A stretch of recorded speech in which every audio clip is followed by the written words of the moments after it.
Good morning, everyone. I hope we're all having a good start to the week so far. Please let me know if something isn't working for you today. We did have a couple of technical issues getting started, but I think everything's fine now. Hopefully everything's fine. How are we? Hi, Alex, Sakura. We got Vance. Welcome on in. It is our YouTube exclusive stream today. We are only live on the YouTube this morning before we sort of dive back into Expedition 33 tomorrow. We need a little bit of a break after what happened last stream to just recover from the emotional damage the end of Act 1 gave us. Though I'm actually not sure if there's going to be more emotional damage today, because this game also does have a tendency to break hearts as well, but we'll see. Hopefully there'll be light-hearted cards this morning. Then, thank you so much for gifting 10 members to Mr. ML. We've got Engine, JK, Mythic, Brad, Kevin Country, Hill, Super. Welcome to the family. I hope you all enjoy your emote and your new badges as well. Thank you so much for kicking us off with 10 gifted there. That does mean we do have to get the automaton out. Start off with a song today before we dive into our story cards. Get some munchkin hype in the chat there for Vance and our new members. Welcome. Okay, we ready? We're going to sing you the song of my people. Or play you, rather. I'm not singing. Alright, get your hype emotes ready. We're going on an adventure.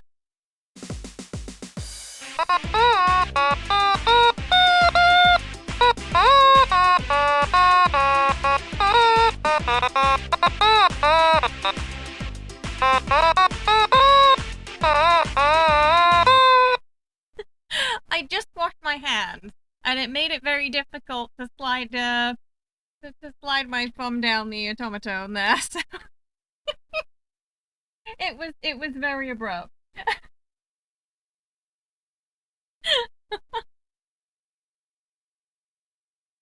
Couldn't even tell it.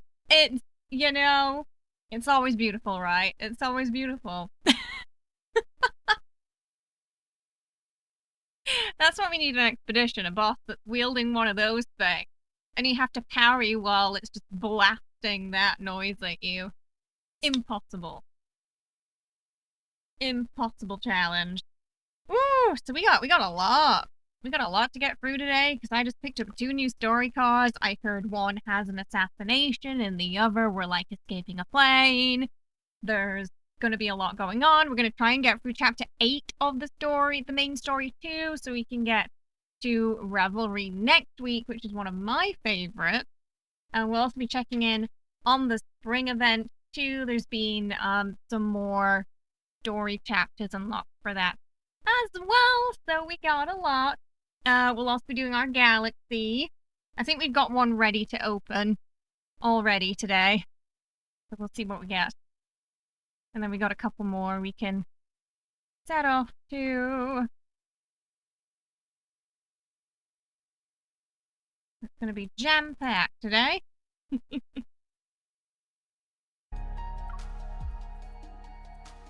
We'll let's start off by opening our galaxy this morning.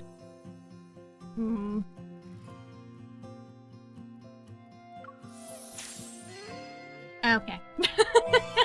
Well, it turned to dust. It's fine. Okay. We'll do some more dailies so we can hopefully. Oh! Can I upgrade my card today? we might be able to do Rafayel trial. I'm kind of stuck on Caleb. Don't have enough cards. Wait, it's not purple I need red. Use some red gems, okay. Have a look. I'm leveling up the new card.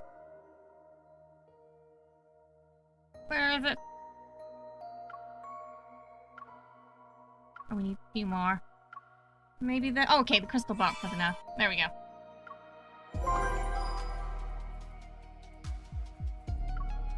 This is the one we're going to be watching today. Oh, we got to download it on this emulator too. There we go.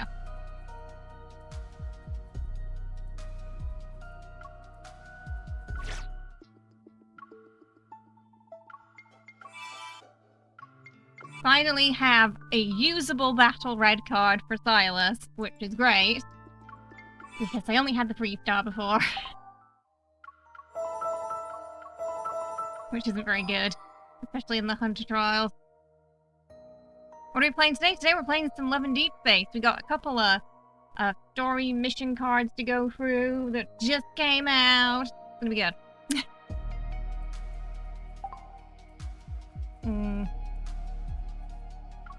Can we get it? I think we can probably get it to 60 today. Don't think we can ascend it. I think I have some soda cans left from Promise today. Alright, let's see if that's enough. Okay, woohoo! Alright, 60. And then the long grind to getting all the crystals we need. That's gonna take a little bit of time. I did manage to awaken 3 cards though now. So I got my 2 myth cards finished. And Valley Dream because we got all the extra materials, so that one was a bit easy.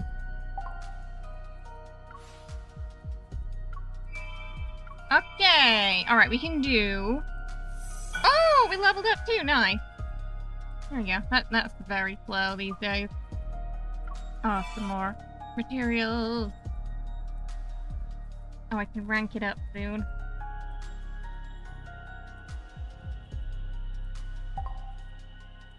Okay. Alright, we can do another we can do one immediate galaxy together. The artwork in this game is phenomenal. They also do mocap. They did some underwater motion capture, which I'd only really ever heard of them doing for, like, Avatar. But yeah, they did underwater motion capture for Raphael's birthday card. So yeah, the amount of work and just teams that go into this is crazy. They have voice actors for several languages as well. Okay, so remember the odd numbers on this side not many exist.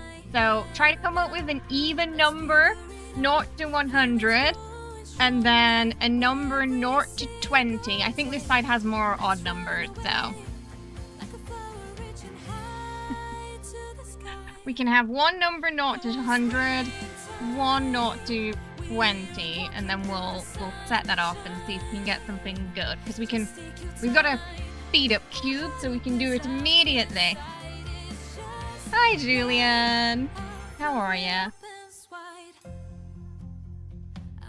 35? We can do 35 on this side. No, we can't do 35 on this side, no. No. It doesn't have many odd numbers, that side. You can do 34, but not 35. Yeah, you'll see this one's missing a lot of the odd numbers. This one only goes up to 20. 76. We can do 76. I think. Yep. Okay, 76, and then we need one number 0 to 20. At one point, you get to try 0, 0, 0, 0. Well, I mean, it lets us, doesn't it? Yeah. Or do we just want 70? 76 and 8. Okay. Alright, we're gonna automatically... So I've had horrible luck with this for the past couple of weeks. I got one 4-star Sylus card, and then since then, it's been downhill. And I need to get these still. I am 10 shards away from picking this up. If you get 3 shards, you can make a card. And then I've got 10 cards. I think I've got 10 shards for this, so I'm missing 20. But I need this so I can actually use the pair for orbit. But it's not giving me it. Being mean. Alright, here we go. Oh, wait. I'm gonna wait till the rainbows are on the stars. It probably doesn't help, but it makes me feel like it helps.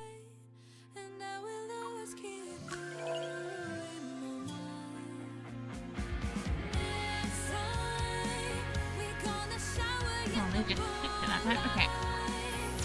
Let's see. Okay, we got dust, but it's fine. we can use the dust to upgrade things. Okay, so now we need another number. It did give us Rafayel at least. You're not taking any responsibility. It's okay. This entire section is... You can't even pay to win this. This is just free. All the materials you get from like dailies and weeklies. You can't even purchase magnets. It's okay. This one, you can only get 3 or 4 stars.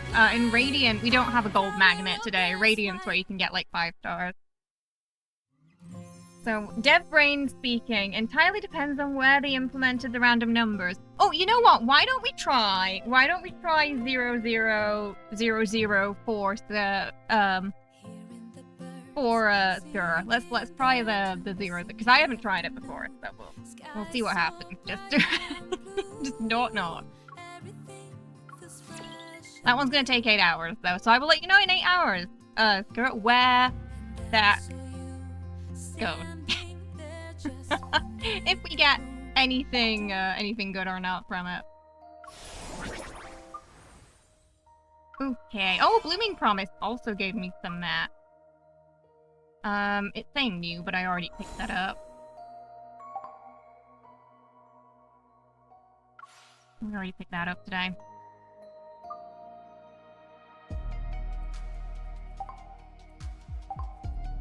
Alright.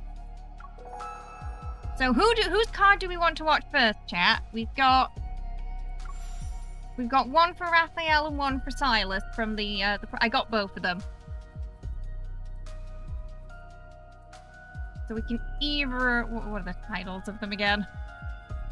We can either watch Banquet Ablaze first or Freefall Gambit.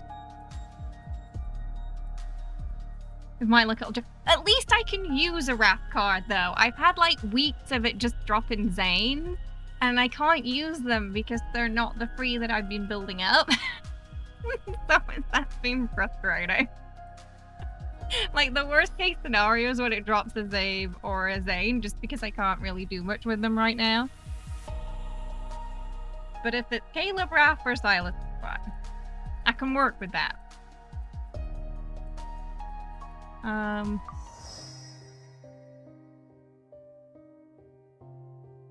did it put it? Oh, okay. I do have to download it. So this one, we can either start with this one, Freefall Gambit, or... Oh! Oh, I haven't watched that yet. Or we can watch... Where is it? Oh my goodness, where did they put it? Ah, here. Or Banquet Ablaze. We're gonna watch them both anyway. Go alphabetically.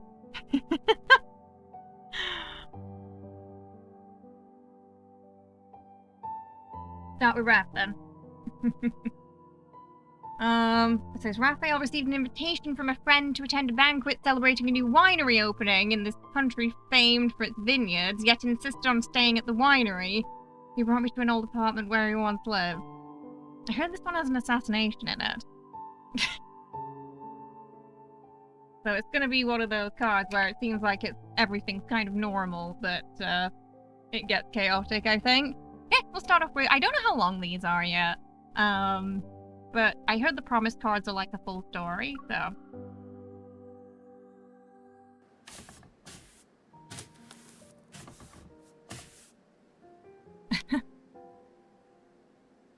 Put my headphones in. Phew, now it actually looks livable. With the dust and clutter swept out, fresh air drifts into the tiny apartment at last. It does look cozy. After another round of scrubbing the floor, I plop down to rest. My gaze lands on the paint-covered ceilings and walls. Of course, it's gotten paint everywhere already. Rafayel is an artist, quite a famous artist. Rafayel said he lived here before. Did he create these paintings himself? Although the paint is peeled and faded with age, I can still make out the bold colours and untamed brushstrokes. They're kind of similar to Raphael's style, but there's something different about them. What you looking at? Just admiring the art. A familiar face appears in my line of sight. I grab his sleeve and point to the wall and share my thoughts. Ah, I see. You know, your artistic intuition is sharper than 99.8% of the world's population by now, Master. When you hang out with a talented artist all day, it's hard not to pick up a thing or two. Hey, Agora, how are you? So, what else have you noticed? Tell me. I see parts were covered or painted over. I frame a section of the ceiling with my fingers. Raphael lays down beside me so we can look at it together. Right here, it's sort of like a black cactus, but if you look closely, there is an orange and bright pink underneath. Why would the artist cover up these warm, vivid colors? Well, it's because... He leans closer until our foreheads touch. His voice is warm, like a warm mist in my ear. Yes! Yeah, that's a new promise card. Yeah, I saved my weeklies so I could get them yesterday, so we could watch them today. Colors that are bright like the sun? Sure, they're beautiful and passionate, but they can burn anyone who comes too close. What are you putting in your paint, sir? I mean, to be fair though, for those of you who were here when we were watching the story together, this man had a painting that sent somebody mad. Like, there was a wanderer in the paint, which is basically like a monster. And it would whisper to the person who bought it. And we had to go and sort that out. So, it might be literal. Hey Core, how are you? I hope you're well. Welcome. We're going through the story cards today, and we're back with Raphael, the artist, aka our weird fish boy. And we're going on some adventure with him before we head back to Sylus later. Like a kite with no string, the viewer will be caught in the scorching heat until they're nothing but ash. Again, it's like you could probably take this literally with him. His evil, so like his power is fire. Like a fire that can never go out. What are you trying to say? Raphael doesn't answer. He just sits up and pulls me along with him. Break time's over. Let's power through this and finish unpacking. Then I'll take you to the best seafood place in town. As I stand, I noticed a messy stack of sketches that wasn't there before. They're right next to our suitcases. I just pulled these out from under a cabinet in the bedroom. Chaotic mess. I understand that. Really nice eyes, but occasionally grows a tail. Yeah. Sensing my confusion, Raphael slips the yellow delicate pages into a bag as he speaks. I thought I already collected all of his sketches, but it looks like he stashed some away. His sketches?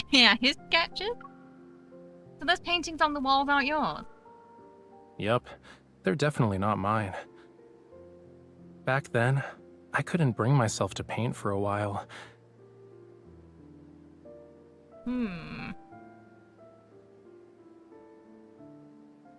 These works and this apartment belong to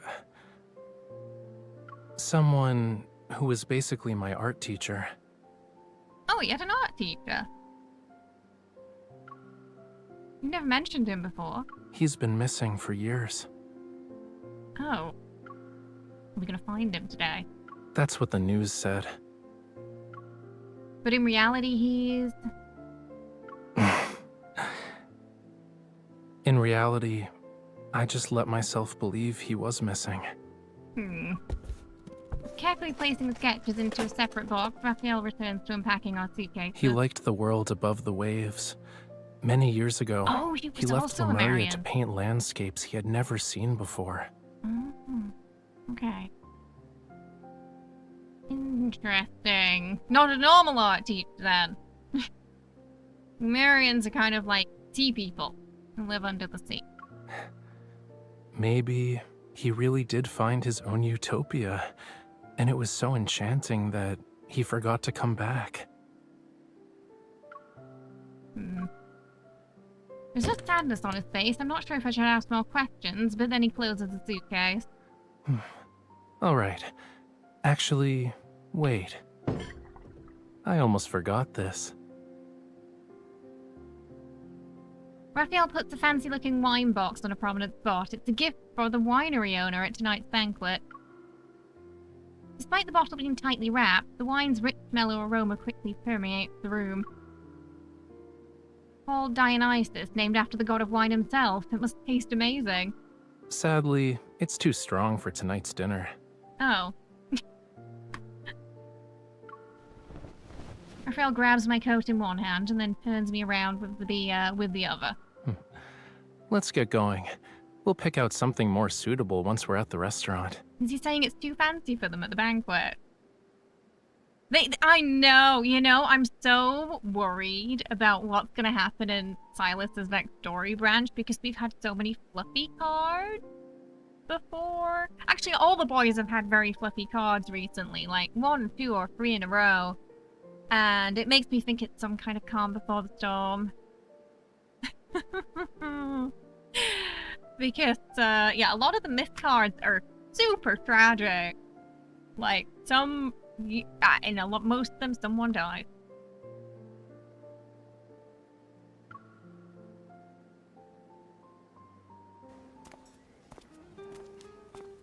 After dinner, Raphael and I walk back with a small bottle of wine. It's a gift from the restaurant owner.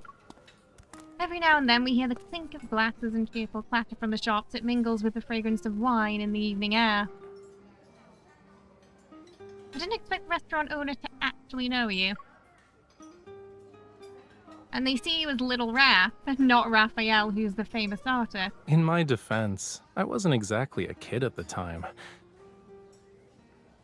But I guess if we're gonna use your human standards, I was technically underage. Maybe it's because of the wine that his voice is soft and languid, just like the moon above. After some thought, I decided to ask the questions I couldn't bring myself to voice at the apartment. So, why did you live here at that time? I'm too drunk to remember. A likely story. Raphael covers his eyes and shakes his head, but his steps remain perfectly steady. I pat his cheek, which doesn't feel warm at all. Liar. Let me ask another question. Were you unhappy when you lived here? Recall him saying he couldn't bring himself to paint at the time. I barely went out back then. He plucks an unknown flower from the vines of a wall nearby. The old butler who accompanied me was worried. He thought I might run into trouble, so he asked me to stay inside. But my teacher was either painting or drinking. He spent 12 hours doing one thing, and the rest of the day was spent doing the other. Okay, so his Sometimes teacher was he'd that bring kind me of to the artist. bars. We'd go from the eastern coast to the western coast. My job was to drag him home once he passed out. Oh, Lord. Wow, you were a caring underage fishy. Yup. While he drank, I just stood outside and watched the world go you didn't by, even get to go one in. coast at a time. Was it beautiful? He responds with a slight smile, tucks the flower into my jacket pocket, and takes my hand. Do you want to see it for yourself? Ooh, okay. Okay, that is quite... If you saw that view, that is quite beautiful. Is that a castle? Following the path through the rows of grape arbors, we arrive at a secluded coast. Give me your hand. 1, 2, 3. We're not going in the water, are we?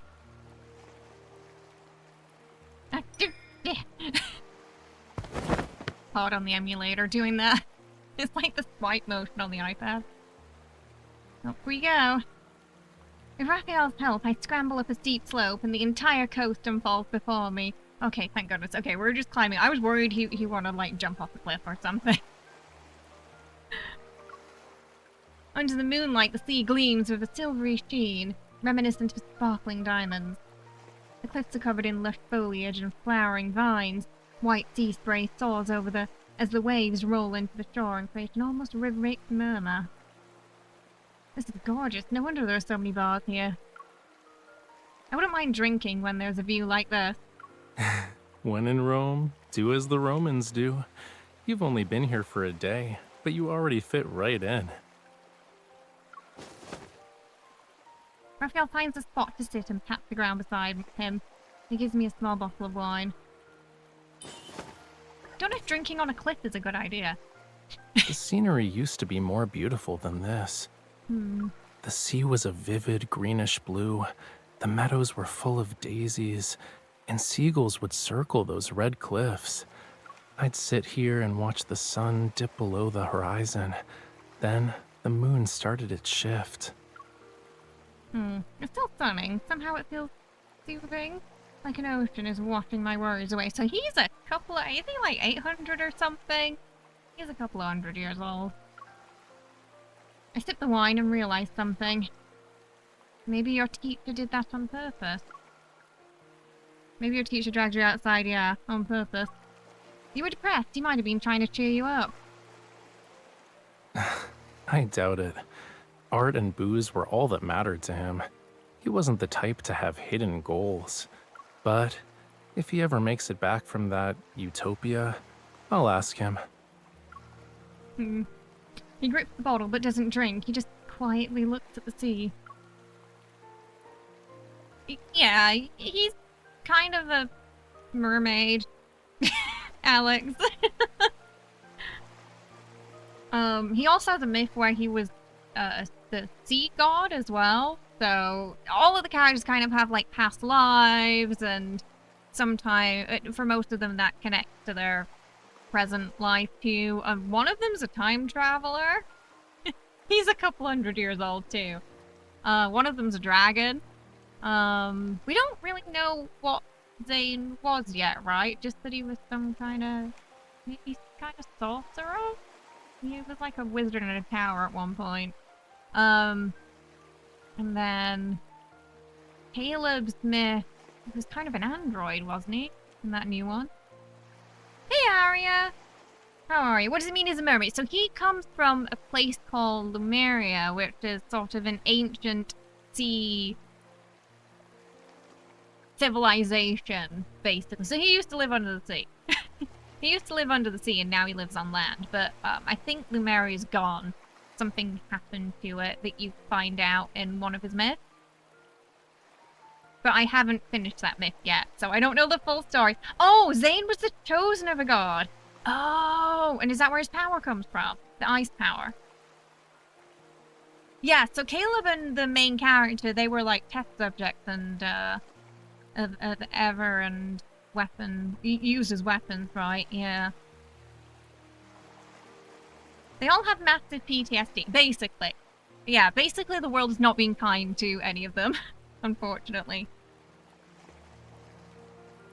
Yeah, so this game has, you know, like I said, this game has no business being being as good as it is for a mobile game.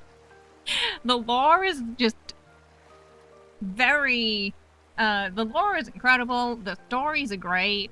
The 5-star cards, the animations are amazing in them. This one's a 4-star card, so it doesn't have what we call a Kindle, which is kind of like a fully animated scene. But if you watch the stream we did for the spring event, where we went through Sylus's card, that one has like a full animated scene in it. Oh, they were more like it? Yeah, because often I noticed, there are times where it looks like the ice power he has is trying to consume his body. Especially, like, you see it a little in the main story, like, it's almost like he loses control of it sometimes.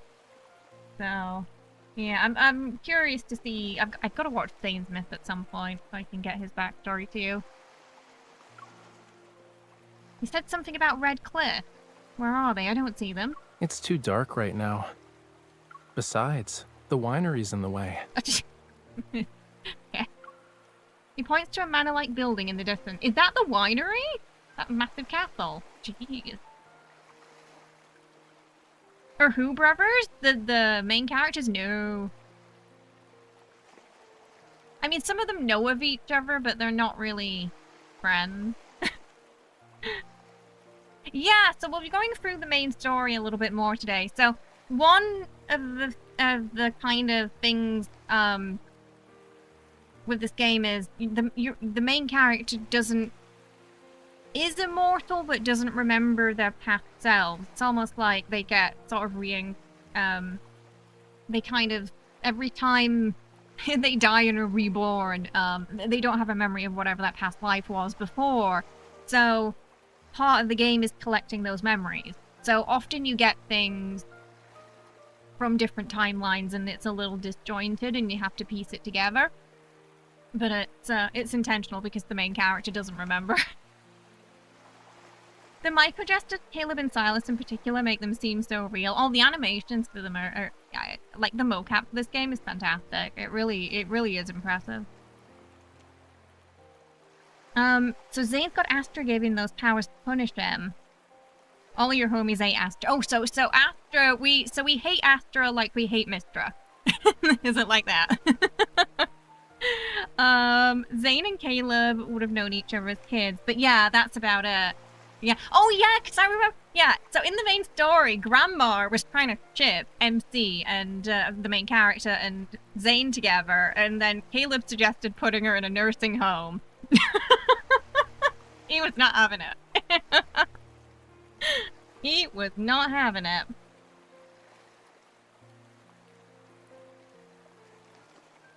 Oh. Okay. Hohenlos Winery. We're going there tomorrow night. I've never seen such a fancy winery. Oh, so that's its name. You didn't bother to read the invitation and just followed me here. Why didn't you read it? Aren't you afraid I'll sell you off? I mean, to be fair, you did kind of. I feel like you kind of did that in the main story before the revelry banner. You'll see later. Kind of what he does. Right, again? That's what I was just thinking. It's like, sir, I'm getting deja vu. You're the one who said this was no big deal, but you came all the way here.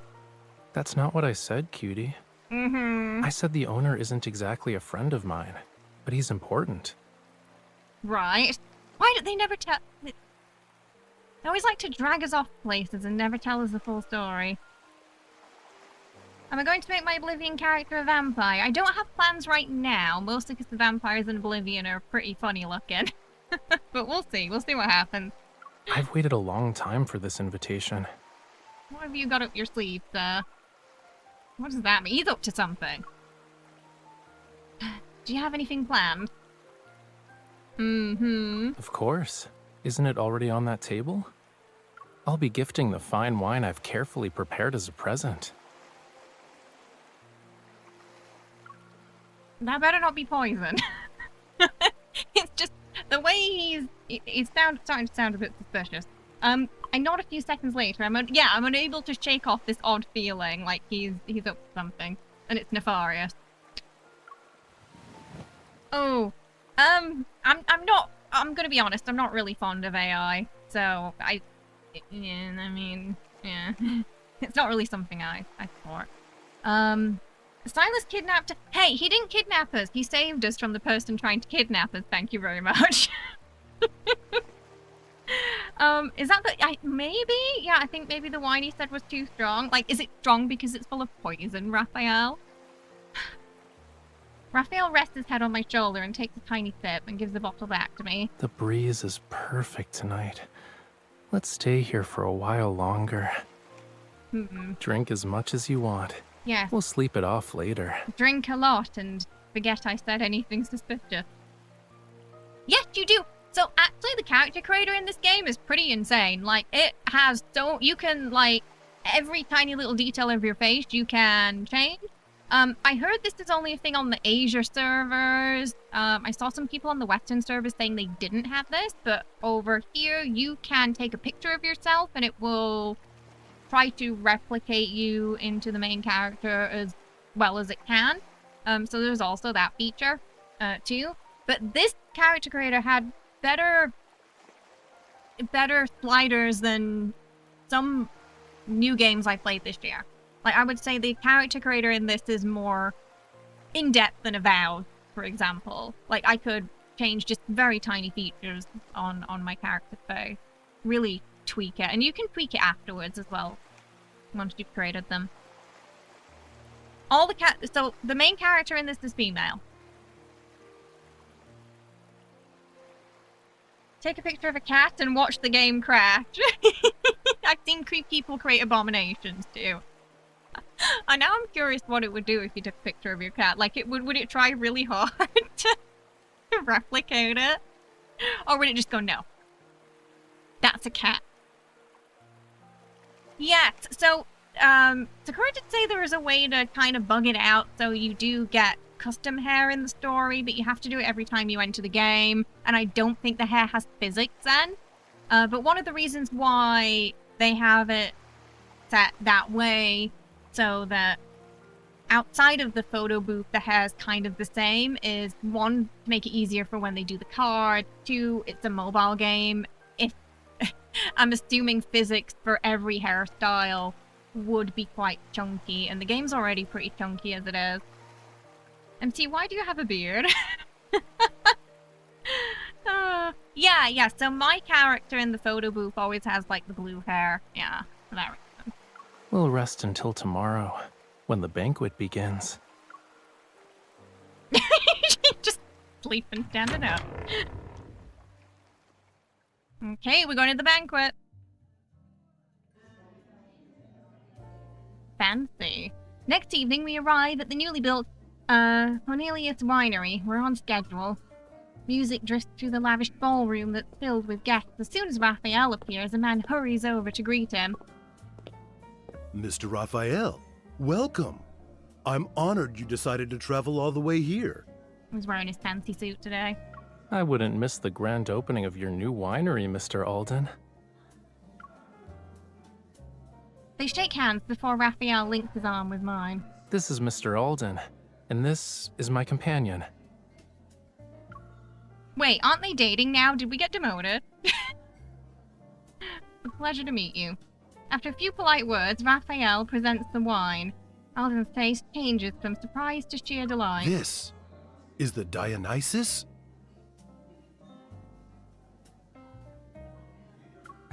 It's a small gift, nothing more. Dionysus? Aren't there only 5 bottles of it in the world? Excuse me? A sharp-eyed guest notices the label and gasps. My goodness, Mr. Alden. You're very fortunate. Having enough money can't always guarantee you'll get it. I heard it fetched an enormous sum at an auction. Mr. Rafayel, were you the mysterious bidder? It was more of a lucky find. I'm not a connoisseur, though. It'd be wasted on me. So I thought it should go to someone who truly appreciates it, such as Mr. Alden. Imagine drinking wine that costs the same amount as a house. If it can bring joy to everyone for a grand occasion, then that's even better. He definitely went out of his way for this wine. This is... You're too kind, Mr. Rafayel. Indeed. Alden thanks him profusely and summons the sommelier to take the wine away. Raphael maintains his courteous smile as he exchanges a few more words with Alden, and then he turns his attention to me. Why are you staring at me? Because you're up to something. He picks up a bite-sized pastry and holds it to my mouth. It's just I haven't seen you in a crowd like this in ages. It's a little odd. How did you meet Mr. Alden anyway? Aside from being in the wine business, he likes collecting art. He visited a few of my exhibitions overseas. He even attended that lecture I gave on Lemuria's art in Lincoln. As we talk, we move to the other side of the hall. Glass display cases are thoughtfully arranged throughout the area. Each showcases items from Mr. Alden's personal art collection. If that's it, then why did you give him something so valuable? You also said he was important. I asked a question that's been nagging at me since yesterday. As I've said before, a wine should be with someone who suits it.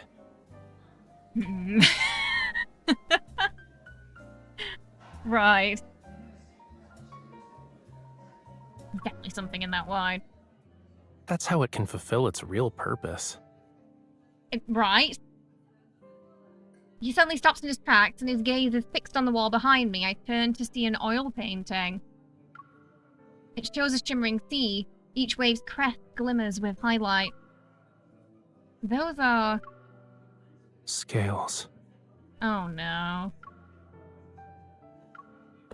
My eyes widen as I move closer to it. The color and gleam of the scales stand out. Why does this look so familiar? Could it be... Okay. You've Are they looked enough his? for today. I know he had some fall off. A hand covers my eye, but it's too late. I remember now those beautiful scales. I saw them on Rafayel before. A horrifying thought surfaces in my mind. I open my mouth, but no words come out.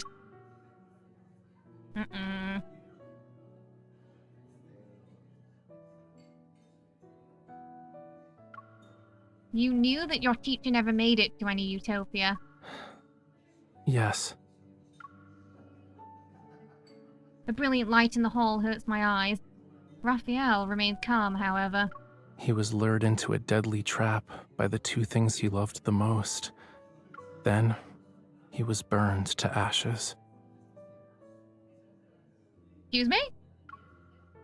All the puzzle pieces click into place. Why he came here, why Alden matters. Yeah, oh yeah, there's definitely poison in that wine. And that wine isn't just a gift, right? Wherever Dionysus goes, madness and death follow. Trap. He tempts mortals with the world's most sublime wine. They'll sink into its sweetness before resting in blissful oblivion. Okay, that's why there's only 5 bottles. Applause fills the hall. Alden walks on the stage and everyone's gaze under everyone's gaze and begins his speech. Hello, everyone.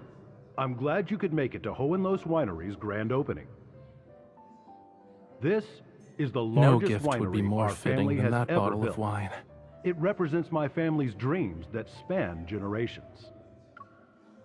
I'm not sure if he's referring to Alden or his art teacher. They had to break the guy's heart even more. That's their thing, right? Just giving him some more emotional trauma. It's the perfect gift. Those who were wronged will find peace, and the greedy will be judged. Oh, okay. I'm seeing he's on the revenge train.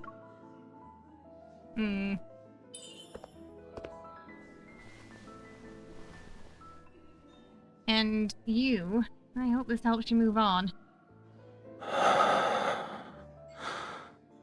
I'd like to give special thanks to Mr. Rafayel. He has gifted us a remarkable wine for this celebration. The spotlight suddenly moves as Alden raises his glass to Raphael. The bottle Dionysus sits on the table beside him. Let's make a toast, everyone. I wonder how long... Oh. I'm gonna kick in quickly. The guests raise their glasses. Raphael follows suit, but he doesn't turn towards the stage. He lowers his gaze to the golden liquid. It's as though he sees a memory within it. Cheers. He clinks the glass against an invisible one. I hear him murmur something in Lumerian. I'll come in, Nova. What did you say? I said, He gently clinks his glass against mine. bon voyage. Mm-hmm.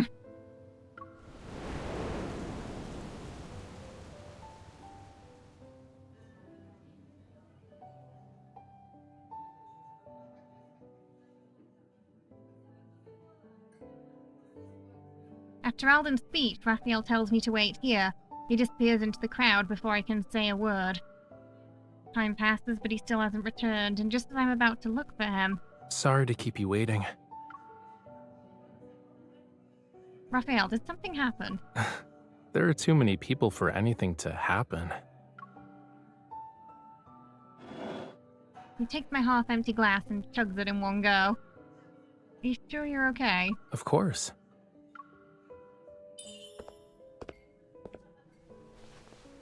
I don't like this place. Can we go home? No. Oh, okay. He looks out the window, muffled thunder rumbles behind the clouds, and lightning flashes. I want to go to the beach. Oh, okay. He looked quite menacingly then. Oh. Dark clouds loom overhead, waves roll in, and the water rises past our ankles. Raphael puts down a tiny vial from his pocket. Something inside it shimmers faintly. Scales. He must have gone back for them when he told me to wait. Do you remember what I said, cutie? Life that's born in the sea ultimately returns to it. We find a different kind of eternity in the ocean's depths. A gentle flame envelops the vial as Raphael kneels and puts it in the water. A wave carries it away until the tiny ember vanishes at the point where the sea meets the sky. They do! Mm-hmm. A long time ago, he was the one who helped me leave this place. I remember I got one card where in it MC had a dream where she was kind of like Ursula, like an underwater sea witch who was making a potion for Raphael to go to the surface to meet someone, but it ended up being he wanted to meet her. So he made her drink the potion. And then she woke up. Are you talking about your teacher? Yeah, he kept just enough money for one final drink. He used the rest to buy 2 new identities for me and the old butler, and the tickets that had let us leave. He looks at the winery in the distance, silhouettes dance across the window like scenes from an eerie play. Now, I've finally returned the favor. I gave him a proper goodbye. You did. Do you want to dance?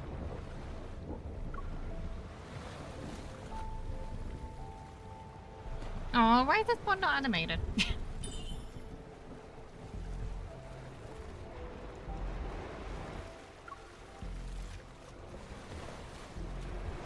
I thought she was saying no then. Like out of water. Before we know it, it's pouring. But we keep dancing and our clothes are soaked. The waves rise and wash over our legs. The world is full of things that can swallow you whole if you let them. I need to find an anchor. One of us falters, I'm not sure who. We lose our balance and fall into the ocean. Oh, not again. We nearly drowned last time. Countless waves engulf me until a warm touch lifts me out of the cold water.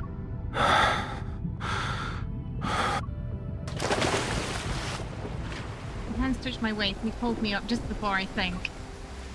He rests his head on my shoulder and we cling to each other, our bodies rising and falling with the currents of the dark water. So, you should tightly hold on to me.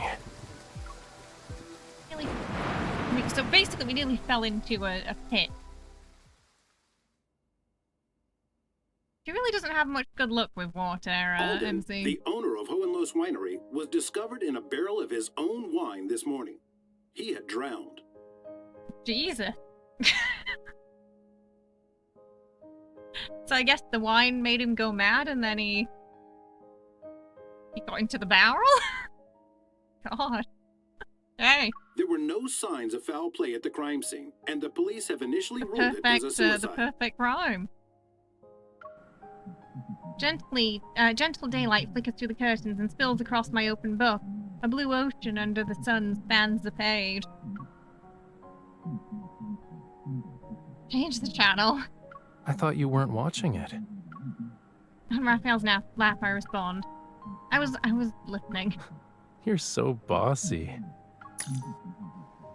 Soothing music fills the room, engrossed in our quiet task, we lean against each other. The stormy night and everything that happened at the winery gradually fades from our minds. It's like the clouds giving way to clear skies. After a while, he speaks. Are you afraid? Of who I am, I mean. I mean, it was somewhat ingenious. Is that why you brought me to the winery? You wanted to see my reaction? I won't deny that was part of the reason. Okay. I mean, I guess that's better than keeping it a secret. As he lowers himself, I wrap my arms around his neck and place a chaste kiss on the corner of his lip. Okay, I guess she's fine with it. Where we pull away, I notice an unusual gleam in his eyes. Does that answer your question? I mean, it did sound like that guy had it coming for what he did to his teacher. He has the best house. The floor-ceiling windows, right? It's like he basically lives in a studio. That was nice. We saw a different side to him as well. You don't want to get on Raphael's bad side. Alright, should we check out the Sylus one now then? I heard we're jumping out of a plane or helicopter in it. Where is it? Ah, here we go. Alright, we can check out Freefall Gambit now. I'm excited for this one. The protocol taken away by Tide seems to be connected to Sylus. Okay, every time she goes on a mission, somehow he shows up and has something to do with what's going on. Every time. Like in the spring card.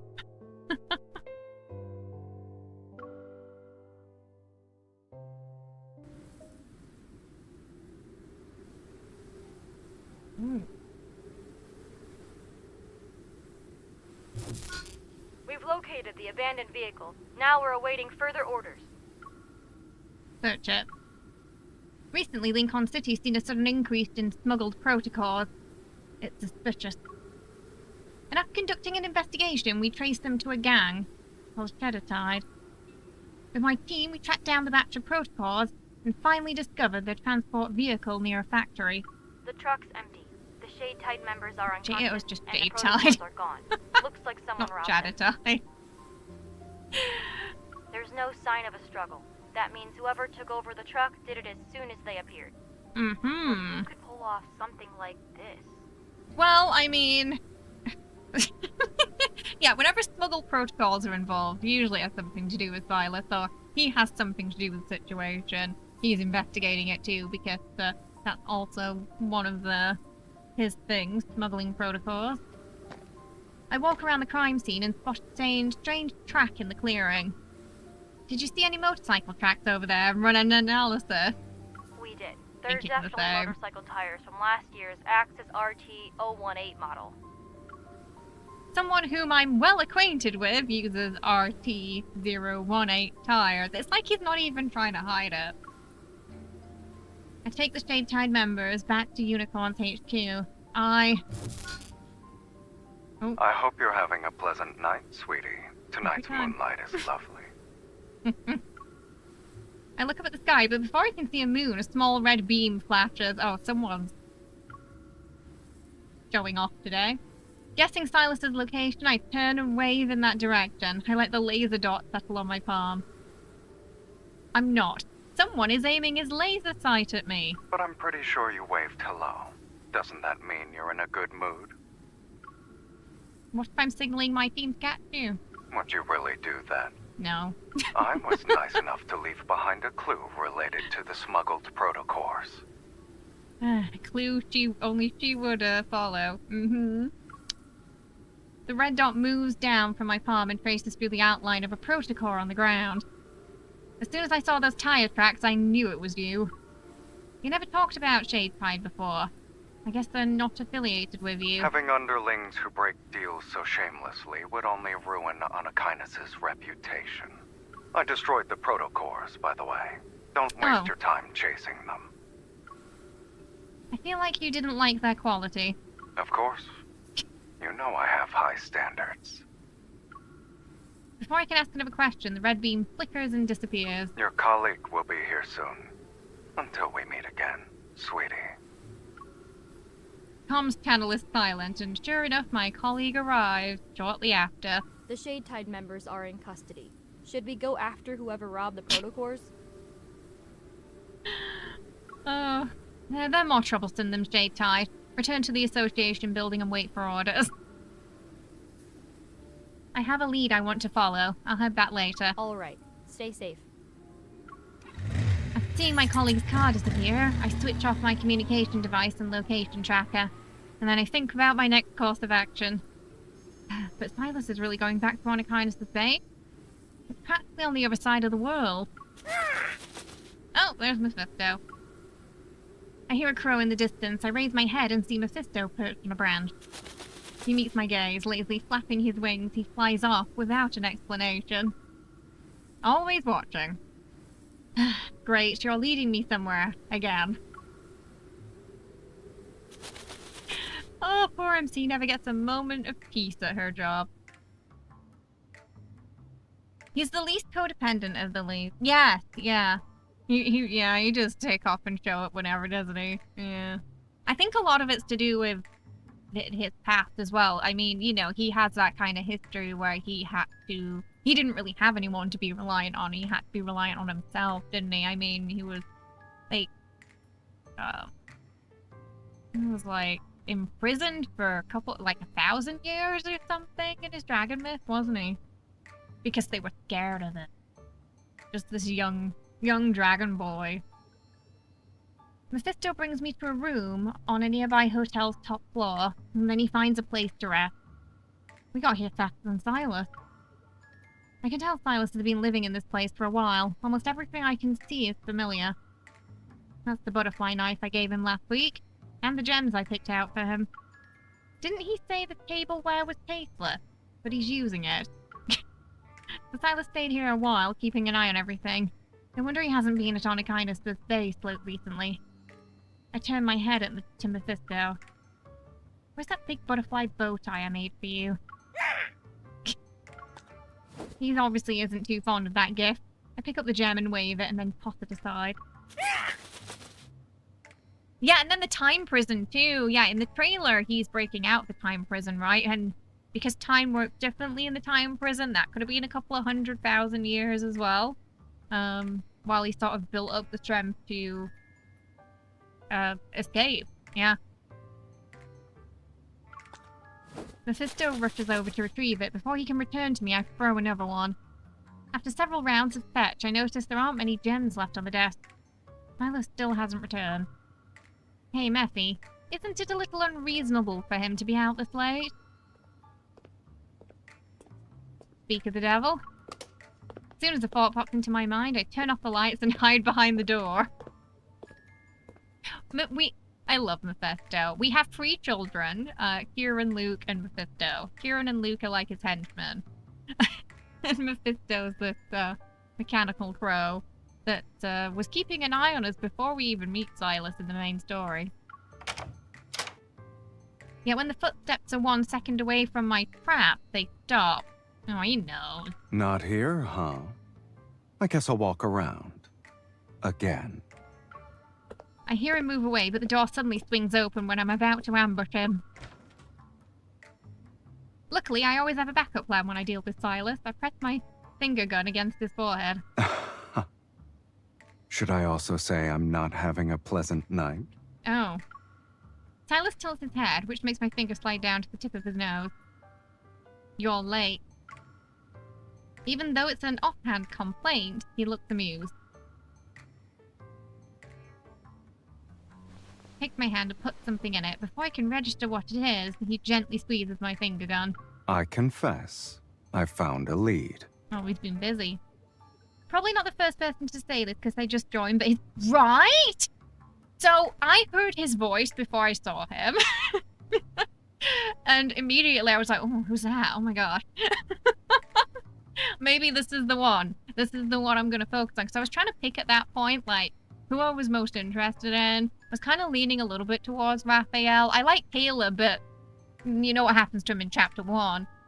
Sorry, in under Deepspace, you know, the main story. And I didn't know you met him later. So, yeah, the voice was one of the things that kind of sealed the deal. His voice in Japanese and Korean is hot too. You haven't heard the Chinese one much. I heard I've heard the voice actors for him are pretty good in all the languages, but slightly different tonally. Yeah. But, yeah, it like I said, the work they put into this game is crazy. The fact that they have, like, voice acting for several, I think, isn't there, like, normal, standard Chinese and then traditional Chinese voice actor? Is it? I heard it was split into two.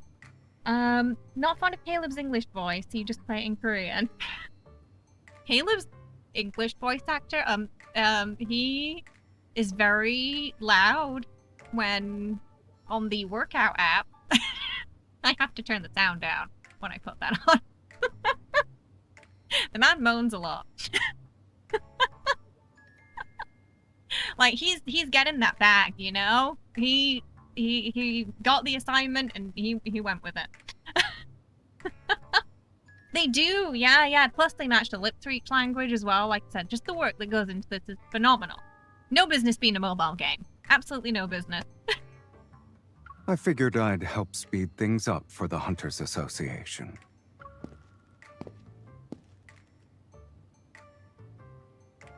The room lights flicker on as he walks in. I see protocol fragments in my hand.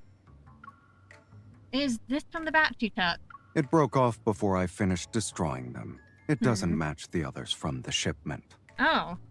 I could have thrown it away with everything else, but I assumed you were interested in their goods. Holding the protocol fragment to the light, I noticed the odd cracks in it. This isn't a normal protocol. It has tiny cracks and, fibrous texture. Protocols like this can explode if damaged. I saw one at the association. Are you always this observant? It's my job.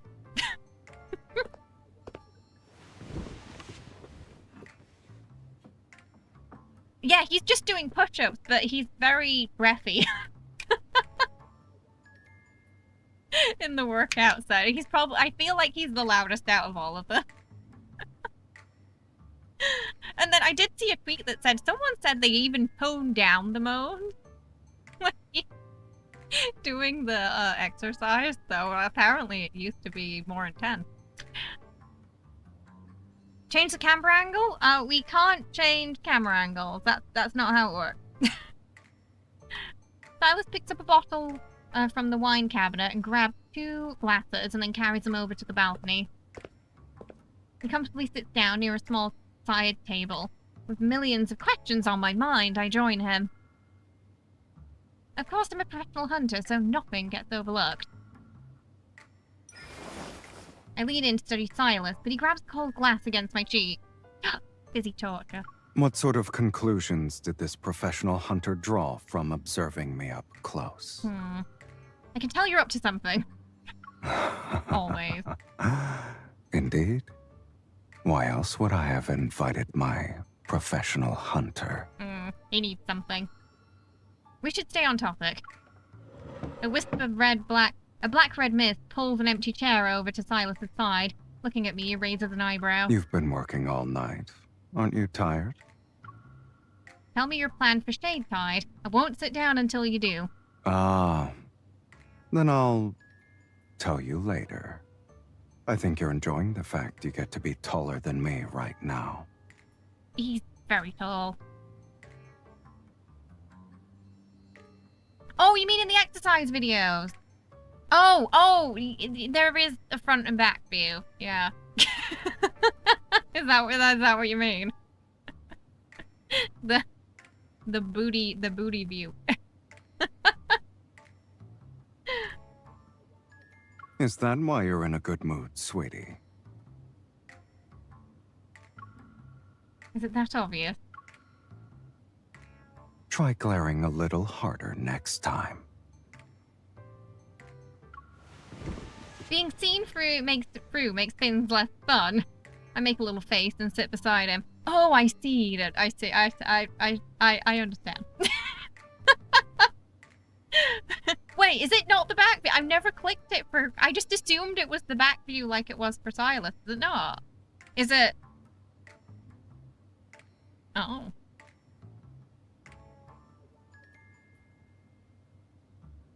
Alright then. It's not the same then. Okay.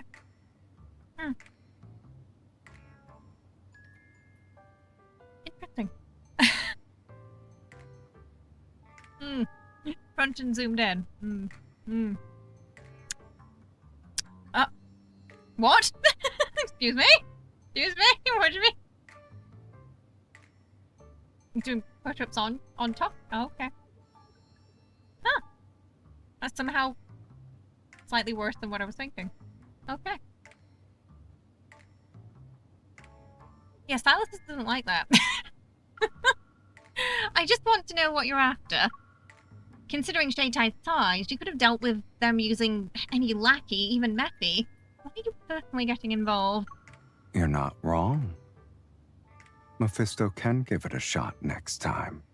Oh, it is 8:40 here too, because I'm in Korea. Mephisto glances at Sylus before turning away. They took my goods, but refused to honor our agreement. How dare they? They even had the nerve to mess with the N109 zone. Yeah, that was a mistake. I can't let people think the rules I set in N109 are just for show. And everything that's mine will always be mine. I won't tolerate losing anything. Oh, they're in trouble. So when they didn't keep up their end of the deal, you hijacked their protocols as a warning. As they say, an eye for an eye. He fiddles with her hair as he responds with a deliberate playfulness. That's not how I operate, sweetie. It's a little too fair for my taste. No wonder Shadetide is staying under the radar lately. They don't want you to keep messing around with you. Really?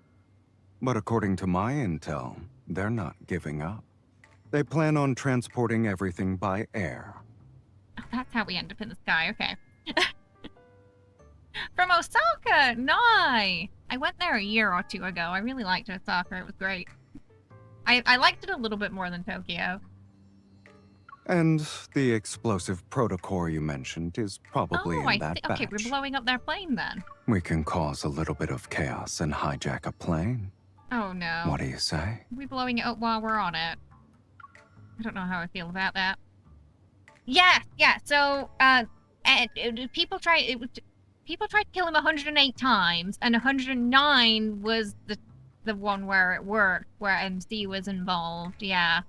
So that's likely why he called it the N109 zone, as kind of like a nod to that. Because it took 109 times to kill him.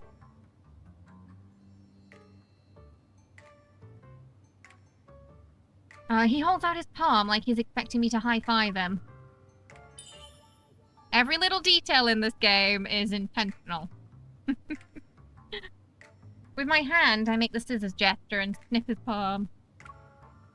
Scissors beat paper. I win. But is hijacking a plane the only thing you'll do? What do you mean? We ended up blowing up someone's truck after we hijacked it. You even said it was a minor dispute, too.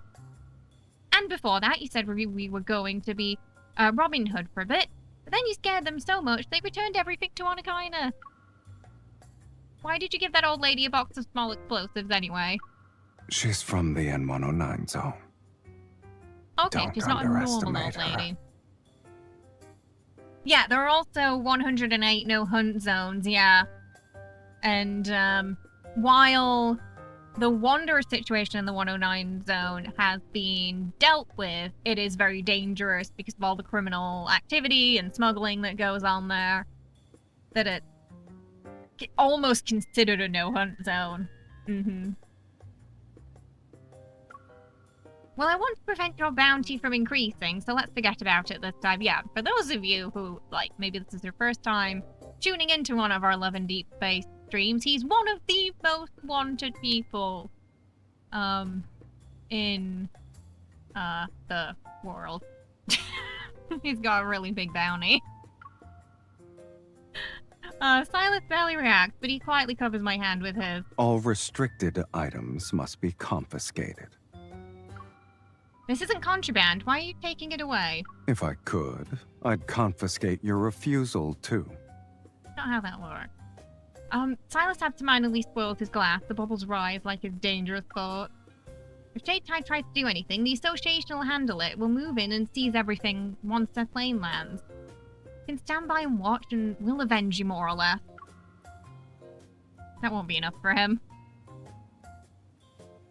I wouldn't be surprised, Agora. Wasn't he like a space pirate at some point? He flicked my forehead. You're so noble. We're on a balcony under the night sky, sweetie. With such romantic scenery, we're obligated to say something more appropriate. Save your formal talk for when you write your association report. Heavy clouds blanket the sky and hide the moon. Sylus, however, seems to be enjoying himself. He taps his fingers on the table to the beat of the music. Behind us, Mephisto ruins the mood with an ill-timed caw. Look at him just jamming there.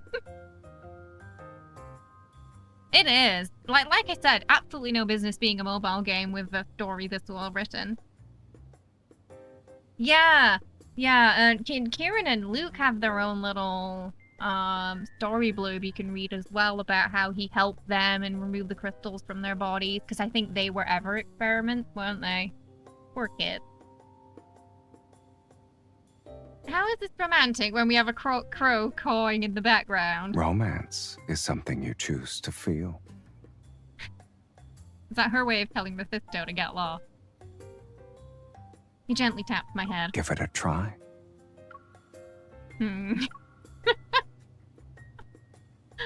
He's still suspicious. Are you ready? Shade Tide is loading up the protocors so they can be transported. Yeah, everything's going according to plan. My cover hasn't been blown and I'm about to get on a plane with them.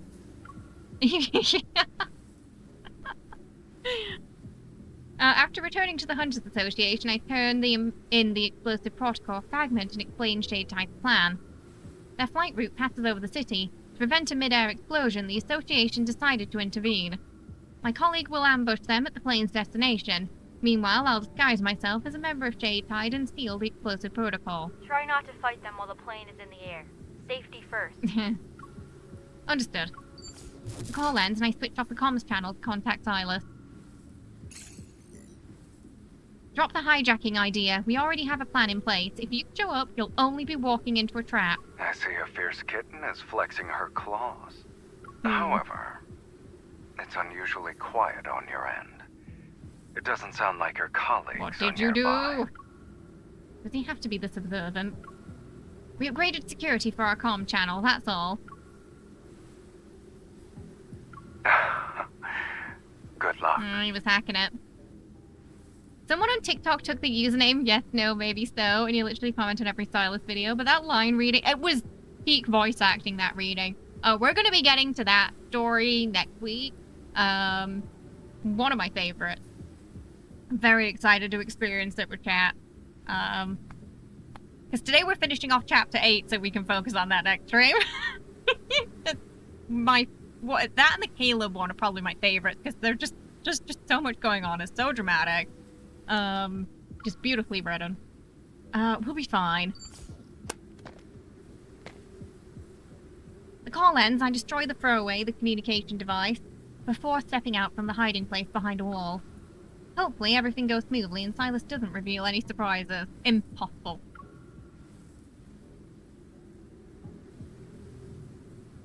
Ooh, fancy plane. Hey, quit dawdling and get on the plane! Understood, sir. We're on a small private aircraft with limited amount of seats.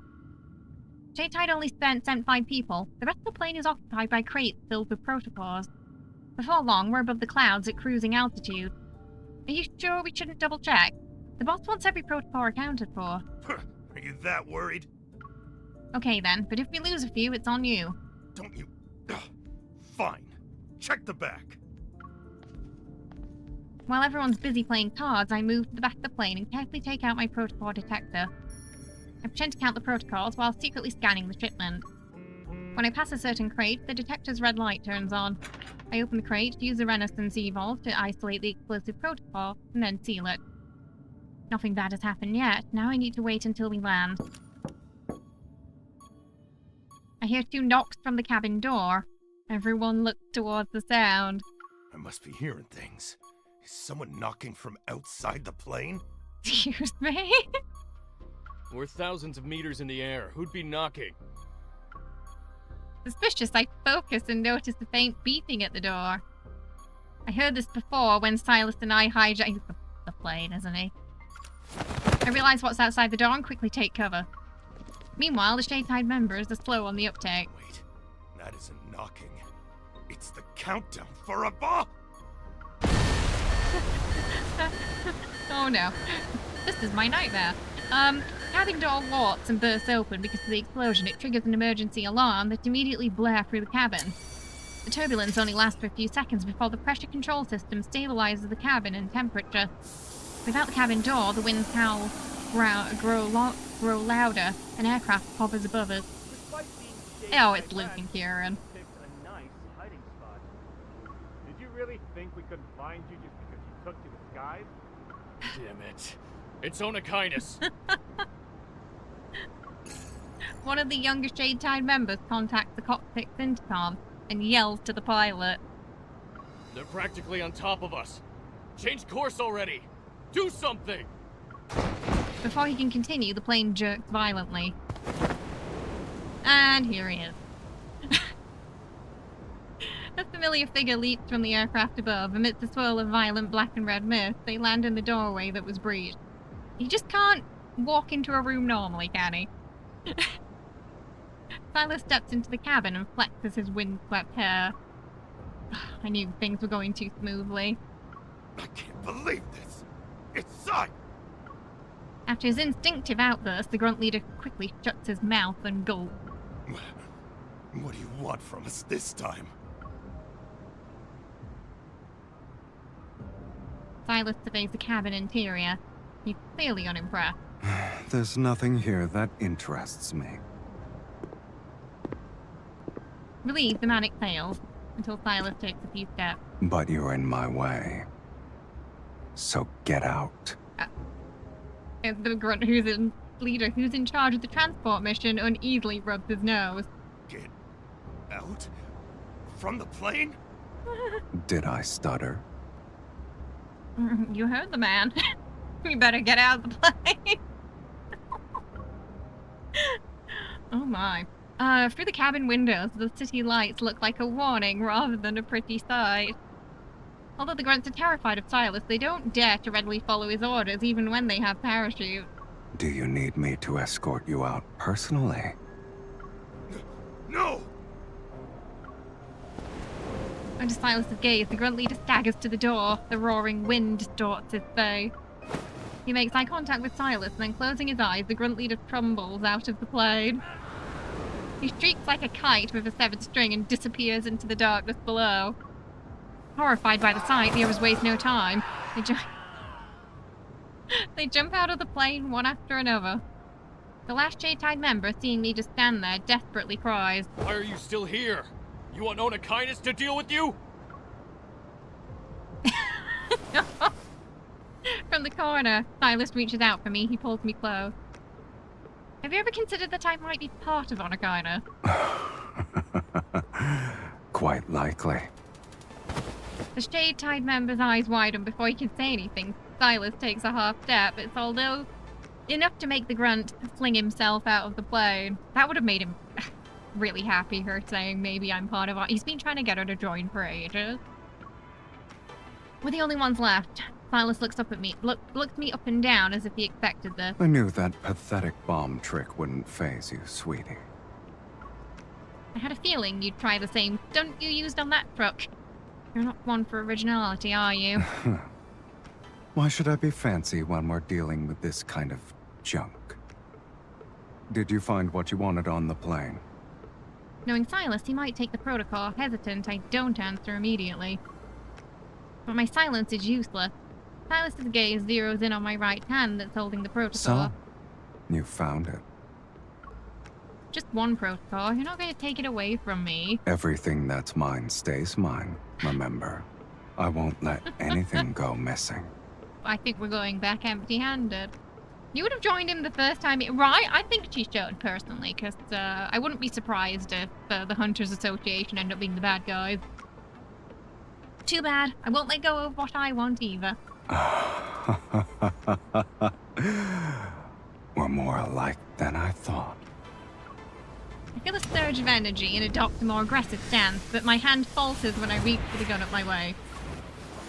In that cursed split second, a familiar mist engulfs me, and before I can react, a firm yet gentle grip seizes my neck. I attack, but Sylus has already stepped to the side. He tosses the protocol sealed within its case in his hand. That's cheating. What?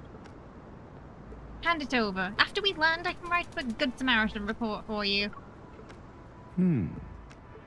What if I don't do that? Will I get charged again? I'm just trying to help. The Association's already has this plane on their radar, so they'll move in as soon as we're not gonna land, are we? Seeing how he remains in his current position, I point to the small case in his hand. We put a tracker on that, so no matter where you go, they'll find you as long as you have it. Is that so? They also have evil suppressing equipment once you confront them directly, and can't guarantee your safety. He moves close to the protocol case, is so close that I can almost grab it. Cold fingers and voice brushed against my ear. We're not. Who said I'd wait until the plane landing, are lands? we?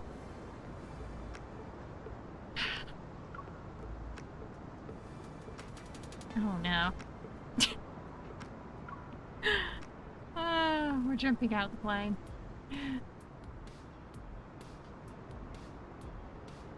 He backs up to the cabin door, and the city night sky is behind him. A subtle gleam of the madness dances in his eyes. You're not actually going to jump out of the plane, are you? Didn't you say they can find me wherever I go? Yeah. Sylus lowers his gaze. His voice is almost akin to a hypnotic murmur. Come find me, kitten. Oh, God. And then he flips backwards and descends from the plane. Oh, God. We're just expected to follow. The only response they get is a howling wind. That lunatic. Already equipped with a parachute, I jump after him. I get close to the bright city lights, yet there's no sign of him. You'd better hope I fail to catch him. I know it's exactly what he wants, and that he's safe, but my heart is still on edge. My parachute slowly slows my descent. In the distance, I see Sylus standing on the roof of a skyscraper. He waves at me. Why do I feel like he's... You know, like that wave you do to Vlaakith in Baldur's Gate? I feel like he's doing that. He really is extra. He likes seeing her blood pressure rise. I think that's what it is. He leans against the railing and watches me as if he's holding a glass of wine. Oh, I wish this one was animated. You son of a... Once I land, he helps me down from the ledge, his arm around my waist. Was that thrilling enough for you? Oh. While I'm fasting my hardest, I kick him. Do you feel better now? A little. I only jumped to make sure he was safe. If you have any semblance of common sense, hand over that protocol. My words seem very effective. He raises his hands like he's expecting me to search him. Go ahead, sweetie. You can check to see if I have it on me. Sudden cooperation makes me hesitate. He's a dragon. I meet his half-amused gaze, and then I frown, check the pouch attached to my belt, and find a familiar... He gave it us already. He must have given it back when he helped me down. He was just playing. Do you still think I'm hiding something? Obviously. But you're hiding a lot of trouble. I wrap my arms around his waist, determined. I hastily pat him down, but before I can find anything suspicious, he chuckles and catches my hand. Do all hunters have weird methods for pat-downs? Thanks for the compliment, but it's not as weird as the escape plan you had for hijacking a plane. I still can't believe you jumped out like that. I won't bother following you next time. Sweetie, you'll be even more confident in your jump next time. I do feel like this is a bit of a nod back to the dragon ASMR card where he takes her up into the sky and then drops down. I don't know, maybe he was trying to remind us of that. Immediately when I saw we were going to jump from a plane in this card, it made me think of that. What was that card called? Blood Knight Drift?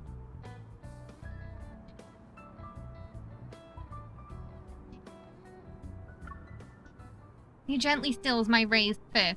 Gesturing towards the sky with his chin, he prompts me to look up.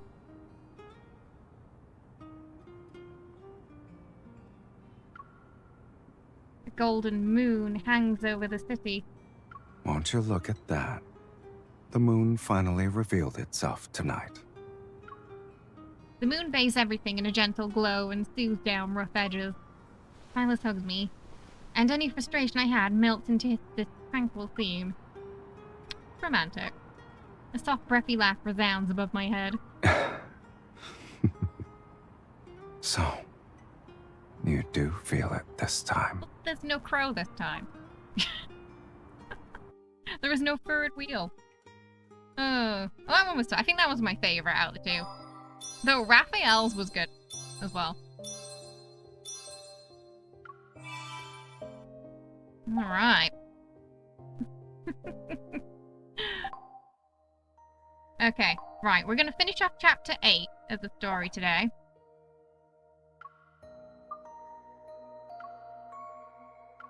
As well, and then we will finish the what is available for the story now for the spring event as well, with Sylus.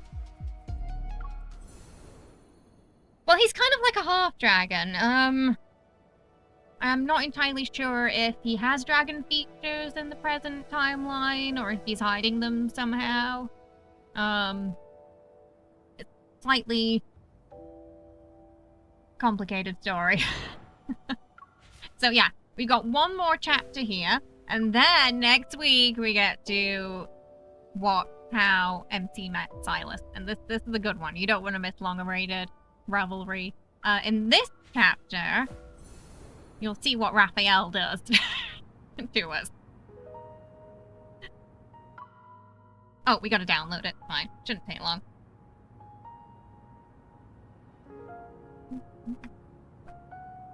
The promise card's been so good lately.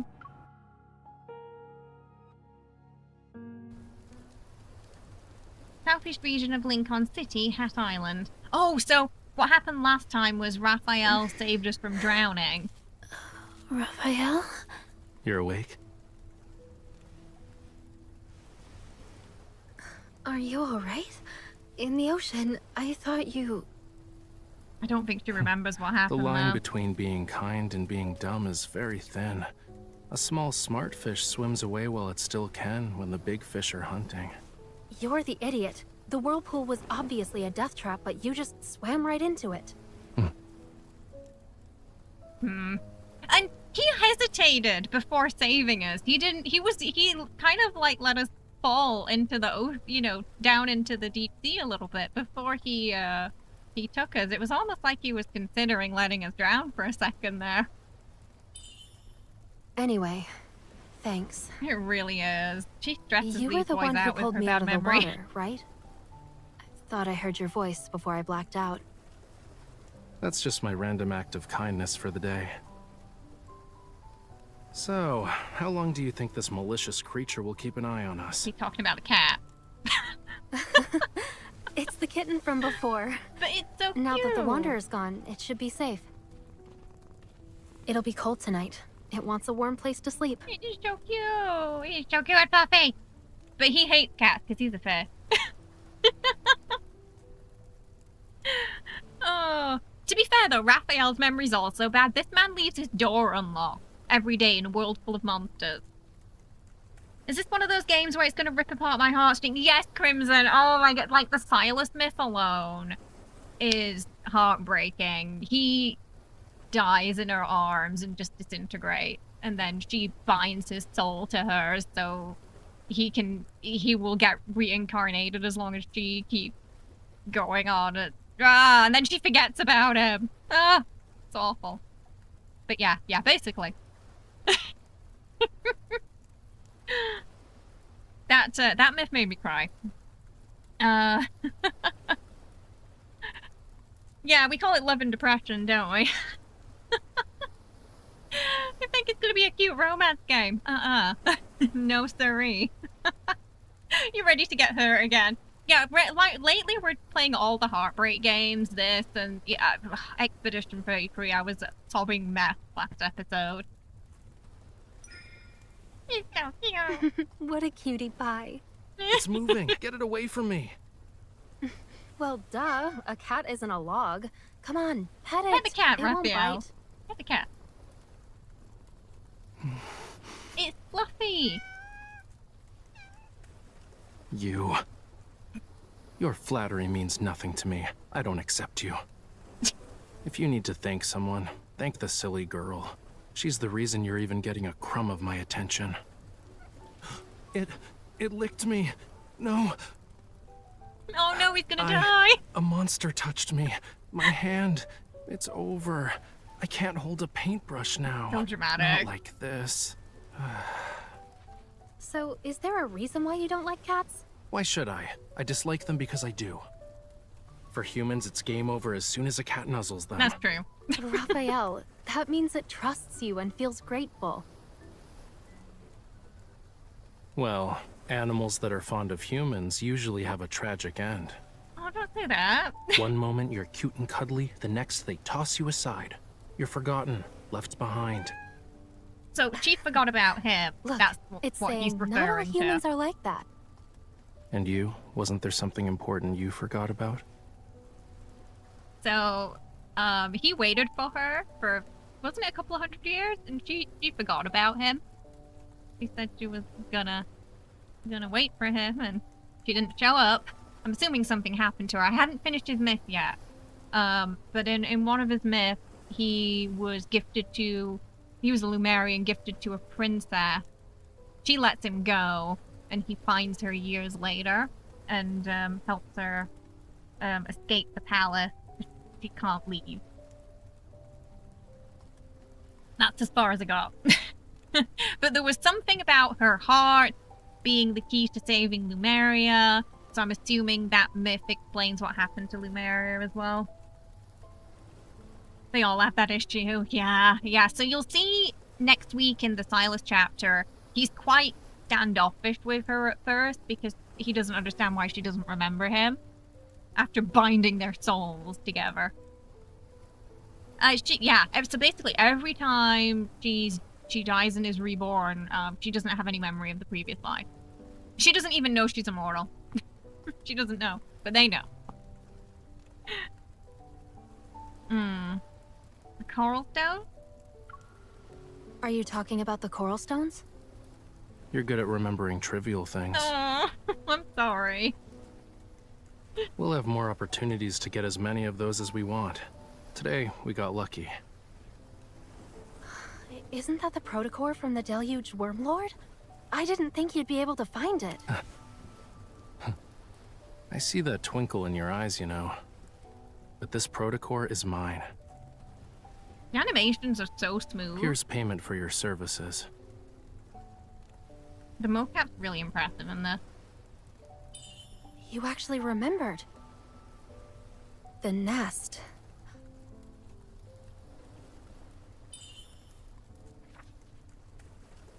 Hunting day.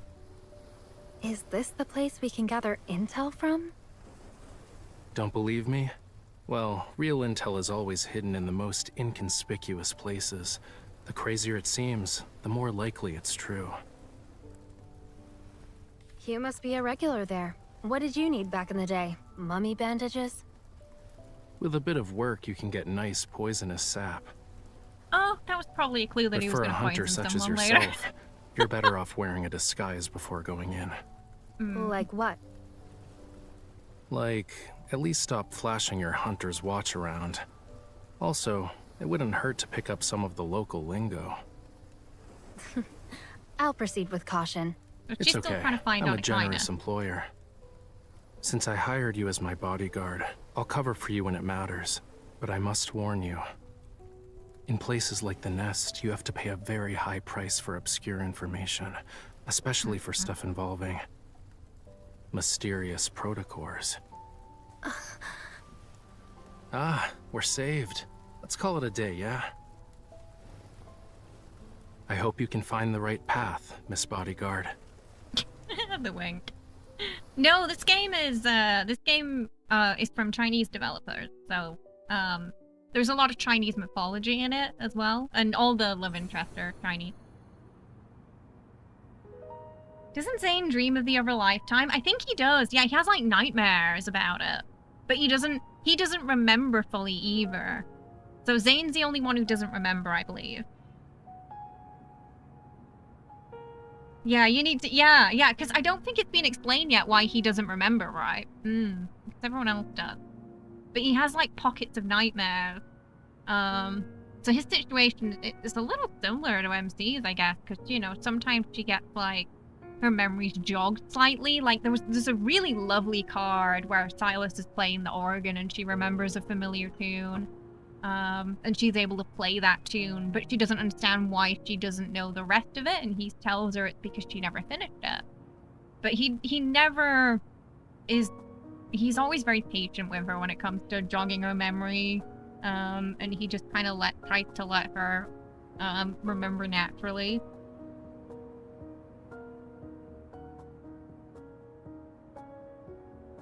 You liked his... He has very beautiful purple eyes. You saw a TikTok of the Chinese actor they based Caleb on. Oh yeah, I saw a picture of him. Yeah, he was in like a military uniform, and that was like basically the same thing. Yeah, so you could see the influence there. Okay, we're gonna head into part 2 in a second. I will be right back.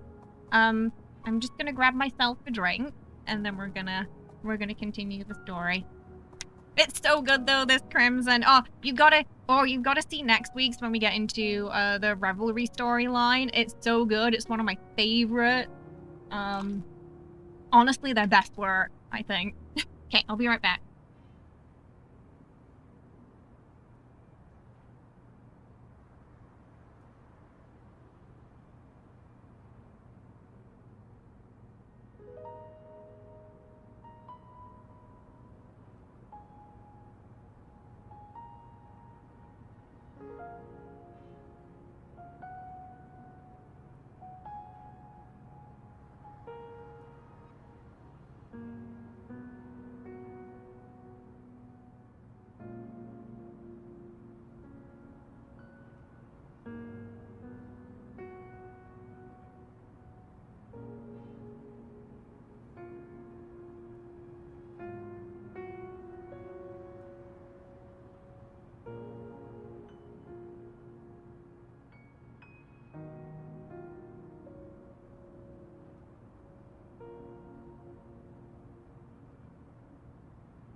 Okay, we're back. You really like Chinese culture? Yeah, they celebrate Chinese holidays in the game as well. Like Lunar New Year. So they usually have special cards for that, special little storylines and outfits. And yes, a lot of the myths tie into like Chinese folklore as well, which is really cool. Alright, I'm gonna find out how she ends up in the N109 zone.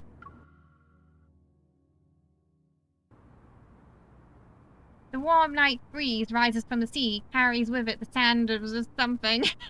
That's the shining sand of the white sand bay. It sweeps past the skyscrapers, eventually disappearing into an alley even moonlight won't touch. At the end of the alley, electronic waste hidden from Lincoln's daylight is no different from rubble. Erratic currents meander in the air and capture the whisper of a signal. The fleet will return from the Deepspace tunnel tonight. Oh. A recently discovered planet, Alpha PO159, is confirmed to be dead by the DAA. Oh, another dead planet. So the Deepspace tunnel, I believe that's where the Wanderers come from, right? After the incident 14 years ago. China really dominates with gachas. Yeah, these kind of games do really well over there. I really think the mobile market thrives more in Asia, and I do feel like part of it might be because maybe part of it is the work culture. Like, everyone's just so busy here, you know, that often the time people have to play games is when they're going to work and when they're coming home from work. And, you know, mobile games, you can do that. PC games, you can't really. The storytelling has like 5,000 years of history to draw on.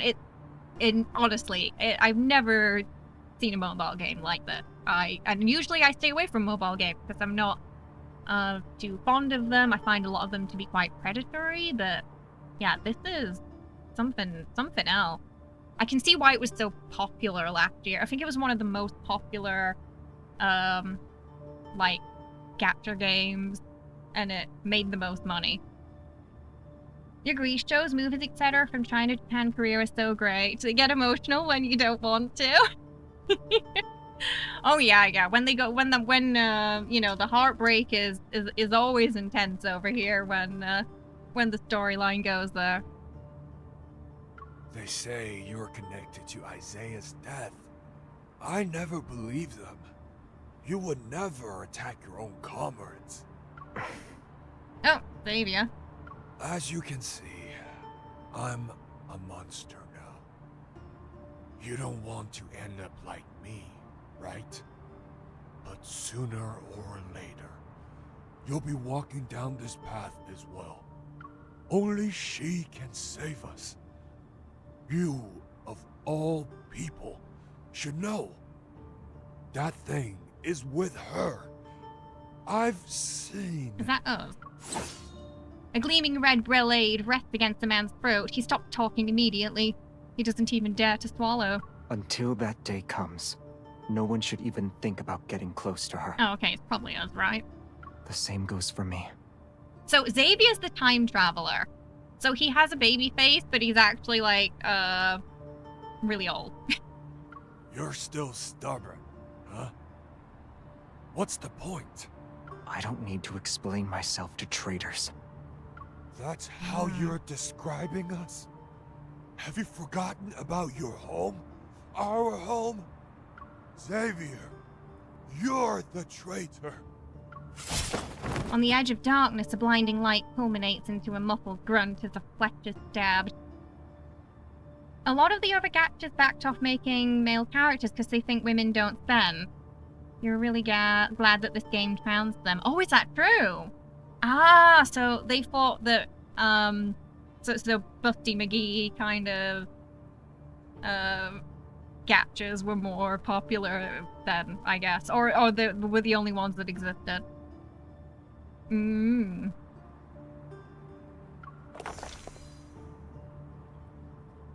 collapsed figure transforms into the speck of light, soon corroded by the black particles. They dissolve into cracks on the road. Link.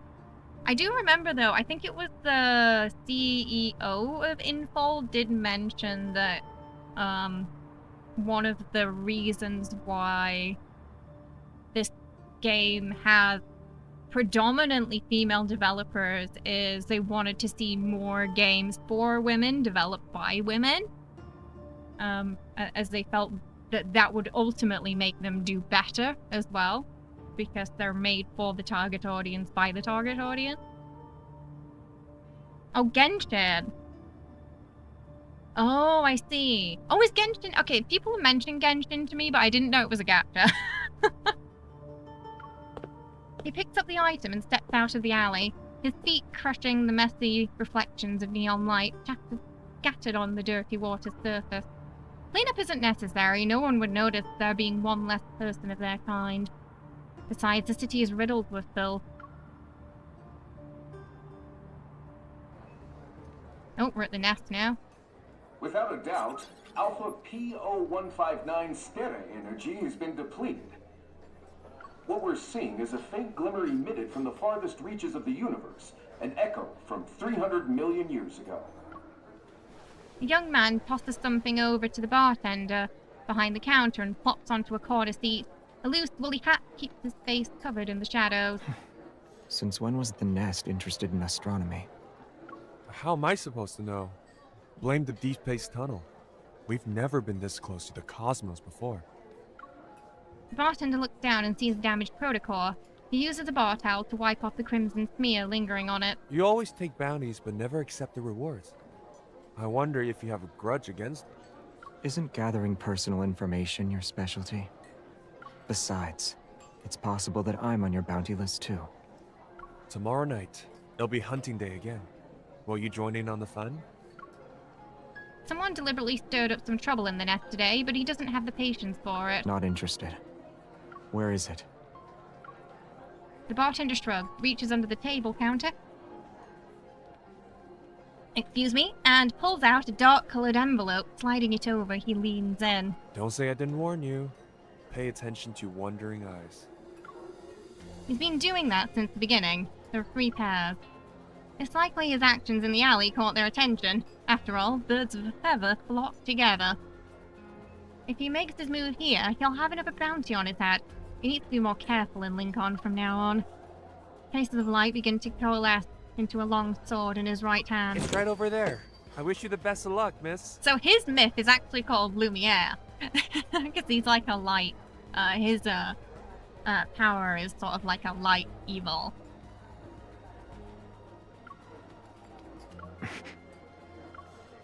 Inside the dimly lit bar, every face is indistinguishable. There would be a beast lurking in the dark.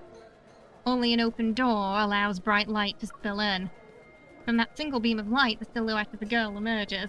It's unexpected, subtle. Apparently, yeah, there was one... I can't remember if it's in this chapter or not, but I saw something where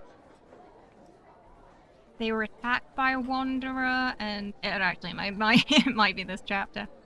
And she had a sort of flashback, and it seemed, that she had some life together with him at some point.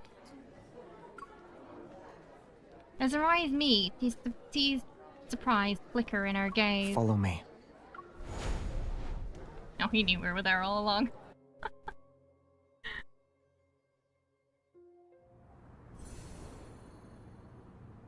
Luminous Veil. We're gonna skip the battles and just do the story this time. In Azure Square, the carnival is holding a space-themed event. A hologram has been used to construct a castle-shaped fountain. In the middle of the plaza is a towering circular screen. The newscaster enthusiastically discusses information the Deepspace Aviation Administration brought back. There are traces of organisms that live on APO-159. You didn't ask me to follow you so we could appreciate the fountain, right? There's more to it. I'm sitting on a bench by the fountain, my gaze fixed on Xavier. He's lost in thought. Something happened in the nest? Not yet. Not yet. When I saw you, I just asked you to follow me without thinking. Oh. Sounds like we're trying to get us out of there. Not yet means something did happen. I glanced at the bustling cloud, but I still feel uneasy, so even with the potential threat following close behind me, it wouldn't strike out in the open. So, for those of you who missed, earlier in the story, he's kind of like our partner in the Hunter Association. And she's only just working out that he might be this guy Lumiere, who is apparently at least over 40 years old, and saved everybody during the initial Wanderer crisis. So you're really going to the N109 zone? Mm-hmm. In that moment, he takes off his woolly hat and changes the subject. He doesn't ask about how I knew of the nest. Now I have no interest in asking about why he was there in the first place. After spending some time together, it seems like we've come to understand each other. I was about to start the next part of my plan until you swooped in to whisk me away. I'm sorry. But for places like the N109 zone, there's always a way in. Oh, okay, Just he's need not to going to look. stop us then. Surviving, or escaping for that matter, is the real challenge. You're right, but honestly, I haven't found the time to think about an escape plan yet. Getting the ether core and figuring out what to do with it, that's the biggest challenge I'm facing right now. The protocore auction. Uh-oh. Weren't none of Anakias' protocols destroyed by Lumiere? Why are they holding an auction? It's to deal with their partners. So that business transaction was ruined? Yeah. If Anakias does nothing, those partners won't let them off so easy. That's why they're selling a high-grade protocore at the auction. It will go to the highest bidder.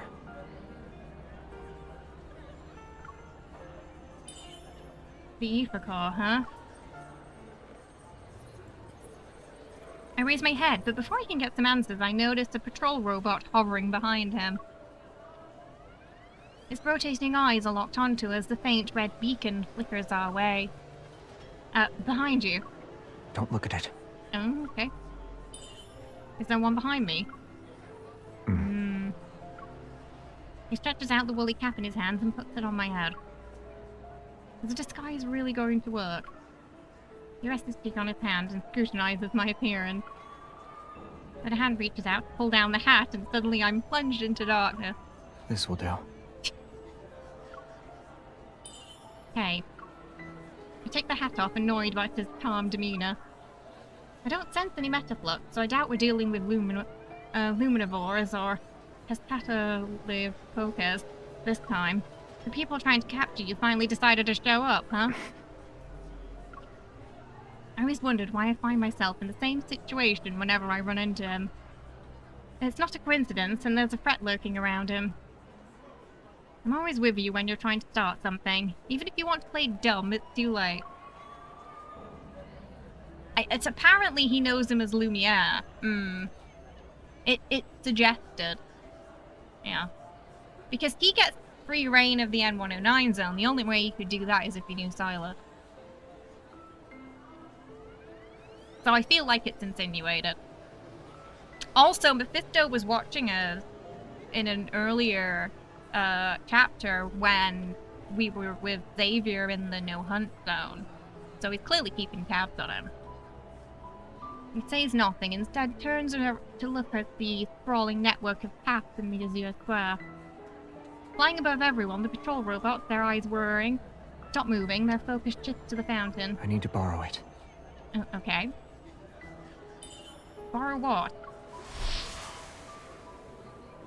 A ball of light appears in his palm. It dances around my right hand, ears flicking. I hope it's not a joke. I sigh and place my hand over his heart. The waves caused by the Renaissance evil ripple from my fingers. The fountain bursts into a shadow of dazzling light, countless tiny droplets scattering. The spectacle reminds me of fireworks, as vibrant as an oil painting. Why did you... What I see next stuns me. A sharp light concealed within the water spray and fireworks pierces through a dozen hovering patrol robots, the trembling mechanically for a moment before plummeting silently into the bushes one after another. Now they won't be able to find us.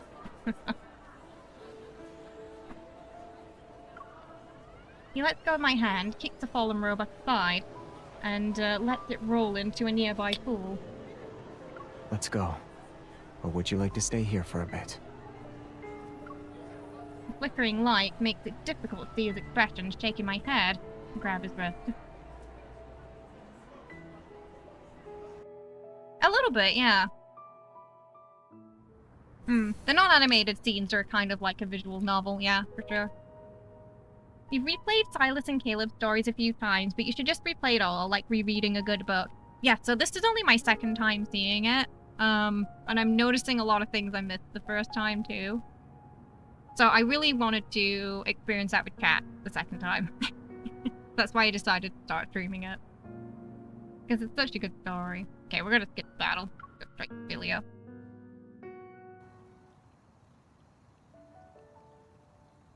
The locals have already forgotten when Philo, a flower shop, first appeared on the street corner. Tiny blue star-like flowers cascade from the third-floor balcony and envelop the nearby buildings. The owner seems to have mysterious friends. On nights with little moonlight, one can often see starlight surrounding the backyard like fireflies. At midnight, Jeremiah locks the front gate. He carries a withered laurel. He enters the backyard with some effort and squeezes past the glass door of the greenhouse. Out of nowhere, a beam of light bursts through the door behind him, landing next to a cluster of wavy leaf sea lavender. Xavier, you nearly scared me to death. Didn't you promise to use the door like a normal person? As soon as the words leave his lips, a girl peeks out from behind Xavier. She has an apologetic look on her face. What in the... He sees the other person's face and he freezes like a wind-up doll with loose batteries that just died. So Jeremiah, it also seems like Jeremiah knew her in the past too, because of his reaction to her here. So whatever happened on their planet, with their version of MC, Jeremiah was there for it.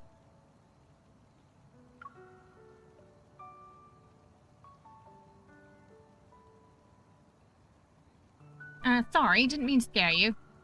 The florist, Jeremiah, looked to be around Xavier's age. When he saw me, he only showed two emotions, surprise and bewilderment. Ah, it's answered in the is that the one that's rerunning, that is had a rerun recently? Or is it the Faith myth that you can get from the wish pool? Your friend is freaking out.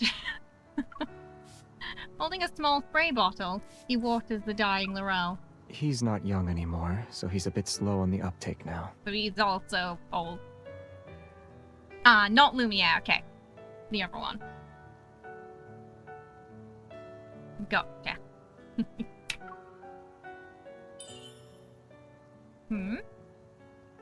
Ah, long time no... I mean, welcome to Philo.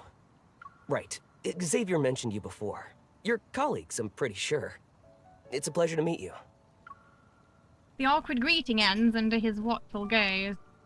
Jeremiah looks at the glass wall. It flickers briefly, then returns to normal. Now that we're out of sight, you can talk. Did something happen in the no-hunt zone? With how he casually brings up the no-hunt zone, his expression unfazed, it shows he's not just a florist. It's a cover. You found the list of the order. You should watch all the Sylus stuff, so using YouTube to see everything. Yes, yeah, because everyone's managed to sort of piece together a possible timeline for each of them. Because, as I mentioned, we get everything in a weird order, because she doesn't remember. Yeah, it's a shame that, isn't it? That they're on a separate pity system.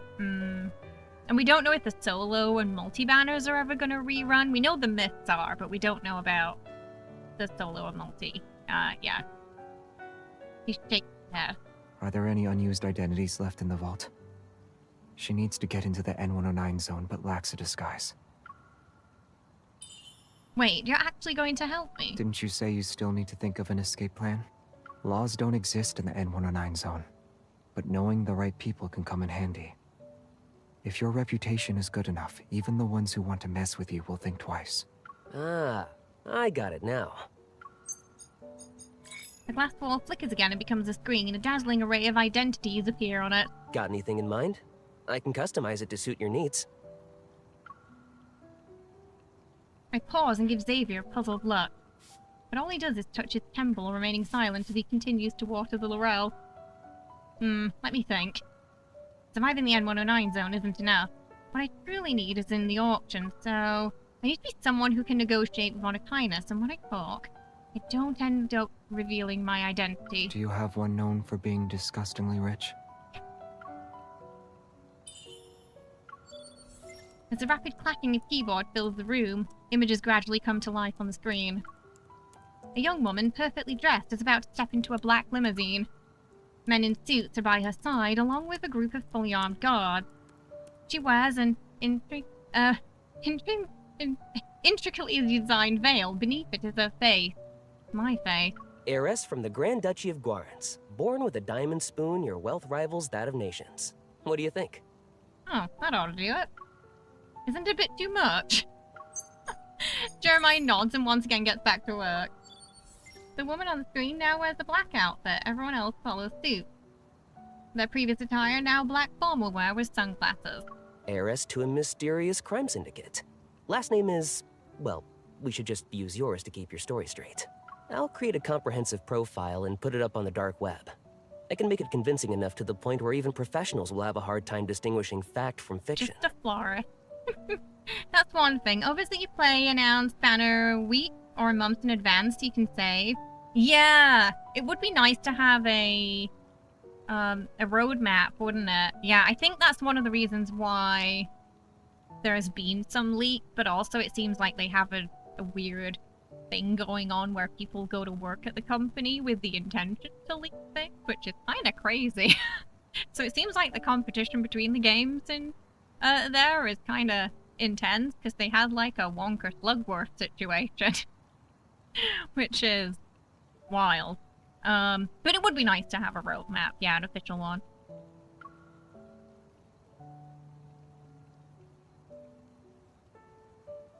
Do I really need to be that? It won't work if it's not intimidating enough. Jeremiah's gaze flicks between the screen and me. Clothes maketh the man. I just need to find an outfit that matches your status.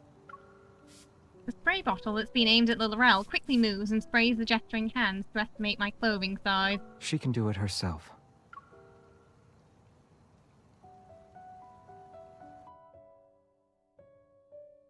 We've got a secret identity now. Unconventional advice.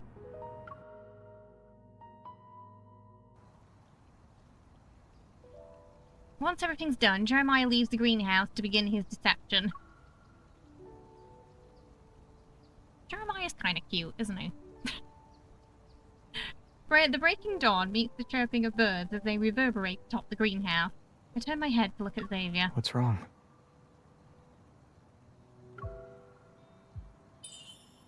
You bringing me here wasn't the moment decision.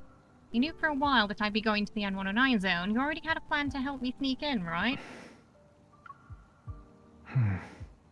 That would be a yes. How did you meet a friend who knows how to make fake identities? He's also very cooperative. And since he helped me, that means he could have helped you. It's funny how the more a person talks about something, the more real it seems. An idea starts to form in the back of my mind.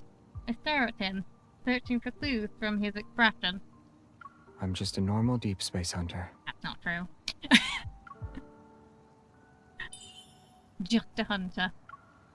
I walk up to Xavier and take the small spray bottle from his hand. I hold it up to his forehead like I'm aiming a gun at point-blank range. Tell me the truth or the hair gets it. I know we aren't exactly close, but can you repeat what you just said? You're not looking me in the eye. You're too close. He gently touches my forehead, pushed me away. Also, you're not scary. She should have just sprayed him. At least not scary enough. What do you mean? You're being very polite. You won't be able to take control of the situation. Anyone who's made a name for themselves in the N109 zone can't be a pushover. He gets up from his chair. I find myself stepping back and leaning against the edge of the table. As the next leader of a crime syndicate, you should at least act tough. Don't let anyone easily spot your weaknesses. Otherwise, you might end up as a lamb at an auction, swarming with wolves. You'll be killed in the blink of an eye.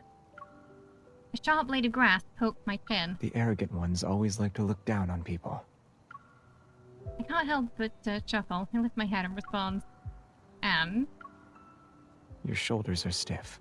Being too awkward will only make you look suspicious. Relax. But try to maintain a facade of arrogance. I would do very poorly in that situation. Got it. Anything else? Don't say thank you, and don't apologize. That asking a lot. I'm British. Those are the 2 words we say the most. The last thing you want is hesitation or doubt in your voice. Remember, you're always right. What if someone tries to challenge me, or what if they doubt me? Return the favor. Like this? I push his shoulder, but he only takes a step back. I move closer, maintaining eye contact with my chin. By the way, my neck is starting to hurt because of how you're standing. Can you adjust your position? Are you mixing personal feelings with business? Of course not. As you said, whatever I do is correct. All right. He sits back down, but tightly grips my wrist and pulls. I'm in front of him. One more thing. It's very important. Don't provoke people who have yet to show you their hand. The atmosphere becomes heavy. My gut is telling me I'm in danger, yet all I can do is look into his eyes. He's seated, yet at this moment, the person standing isn't necessarily the one who has the upper hand. I'm done. Do you think this is enough? He walks in, his gaze sweeps over us, not even lingering for a second, then he turns around and leaves. Jeremiah's like, oh shit, sorry. Whoops, sorry. I entered the wrong room. Come back. He got the wrong impression there, I think.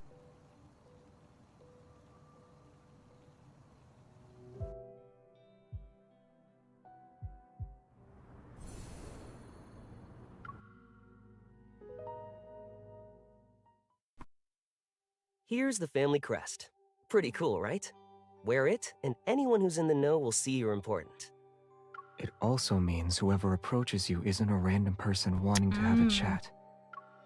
I study the crest in my hand while intricately designed, there's an antique charm to it, showing the handiwork of a crime syndicate. The fact that Jeremiah could produce this in such a short amount of time, he's more than meets the eye. And here's the stuff that can make your fake identity more convincing. I hope you won't need to use them. Jeremiah hands me another box. Thank you. You don't need to be so formal. I never thought I'd actually be able to help you. It's so... Again. The intensity of his sincerity is touching. Even though I've only known him for a few hours, my curiosity only grows. Xavier positions himself between Jeremiah and me. As you can see, he's very friendly. I look at everything in my hands again. The sun is about to rise. I should get going. Should we head back home, neighbor? I have plans today. Oh, okay. I nod. I'll be on my way then. Wait.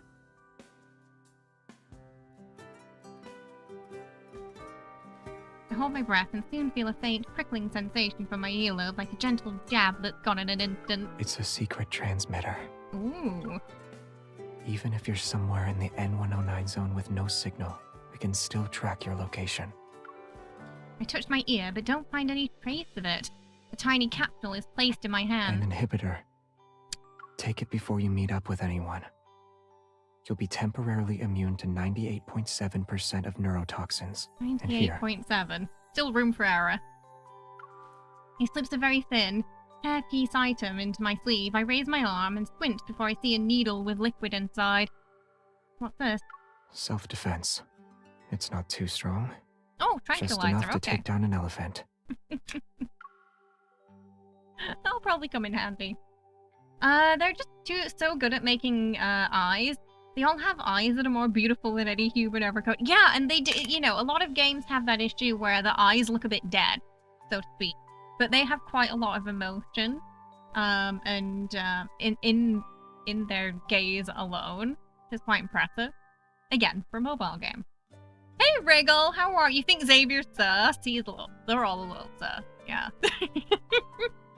He's the time traveler, Wriggle. If you ever run into danger, don't hesitate. Mm-hmm. They're all sus. Rafayel poisoned someone earlier in the new promise card. Oh, you had a pint and brewery. Nice. Good day overall then. The cats always like to sit with me when I play this on the iPad. Do you have a magic pocket or something? Where did all this stuff? My vision is overwhelmed by a bluish purple hue. Is this also a secret weapon?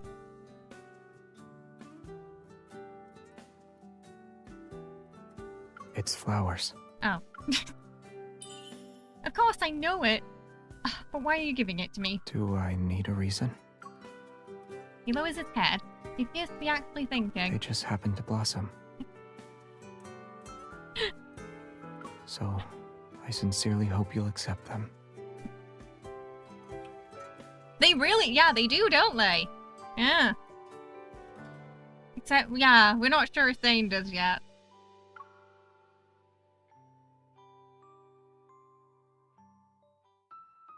To be fair, though, the guy in Raphael's card had it coming.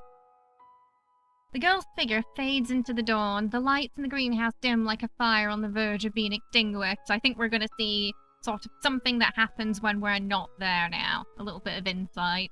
It's flawed. So, were you able to stay calm when you saw her for the first time? We're just letting her go into the N109 zone? Are you okay with that? It will be safer compared to Lincoln City in a few days.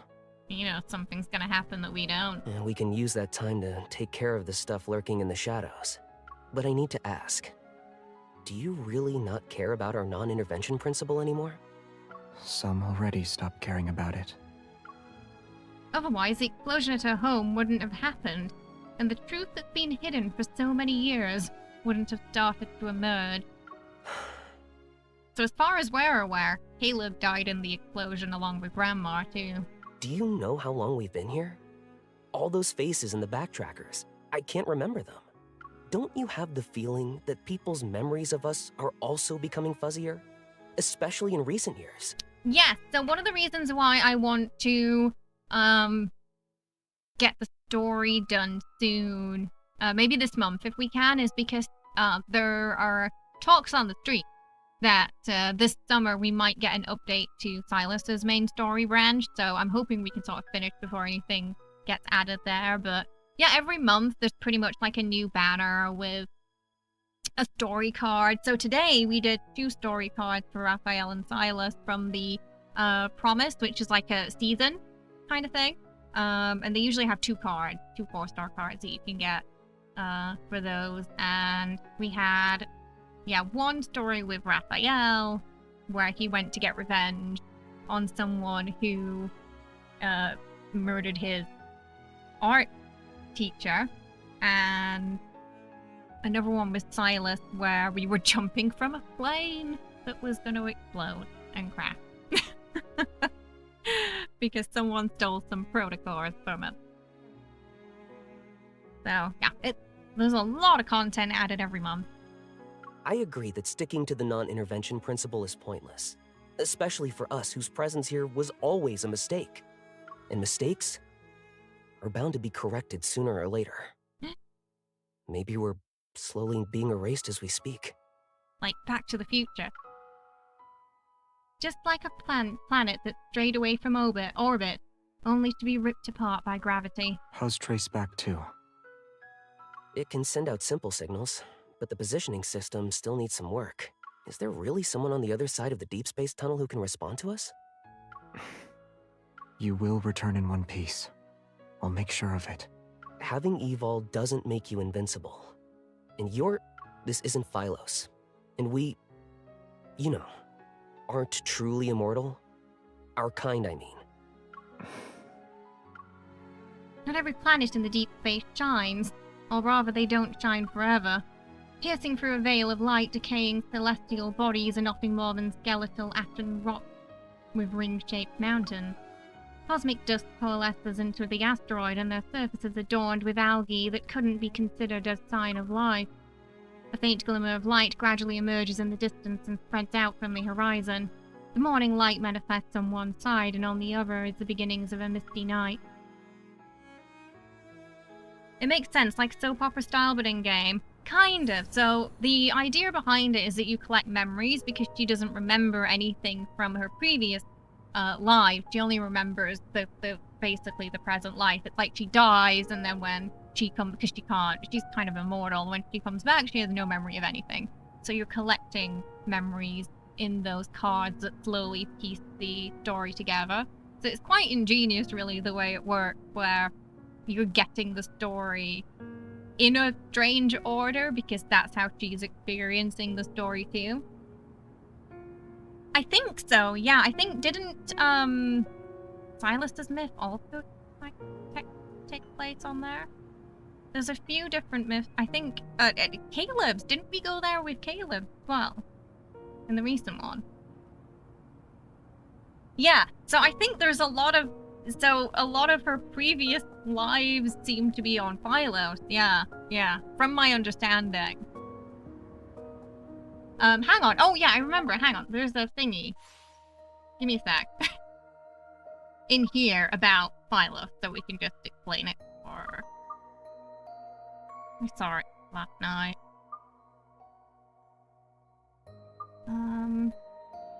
Where was it? I saw it somewhere around here. Ah, here we go. The celestial body, AP0159. Oh, so yeah, that's the planet that they just discovered on the news report. Was discovered via the Deepspace tunnel. It is speculated to be the core of a star. While this core no longer reacts to energy, research suggested that traces of life may very well exist within its galaxy. Using the most vibrant colors of Deepspace, the galaxy where AP0159 resides responded to humanity's long-lived vision of the universe, thus it was named Sylus, a word meaning love. So it's kind of a dead planet now.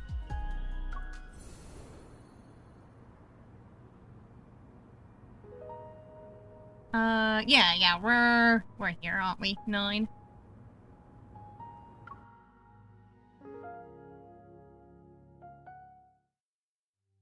Perhaps they don't want anyone else to get their hands on it, as they try to obtain one for themselves. Oh, that's Zane, isn't it? Or there are ether cores already in their possession.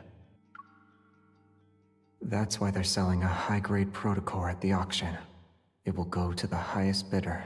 I'm getting a bit of a recap now.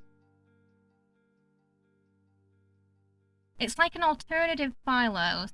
Xaver's... Ah, that's right, yeah, Xaver's from the future, isn't he? Sylus, Zane, and Rafayel are from the past, and Caleb's from an extra future. Yeah, so his myth is in, like, the double future. And then there's alternative universes, too, right? Yeah. And so she's not dating everyone at the same time, either. They're all, like, parallel universes, too. I suppose whichever one you're maining is the universe for you that you're in. That you're in that parallel world. Hey, Kara, how are you? I hope you're well. Welcome. So there is a lot going on, and it's very sci-fi. Very, very... So if you enjoy sci-fi, you'll probably enjoy this game. There's a lot of that going on.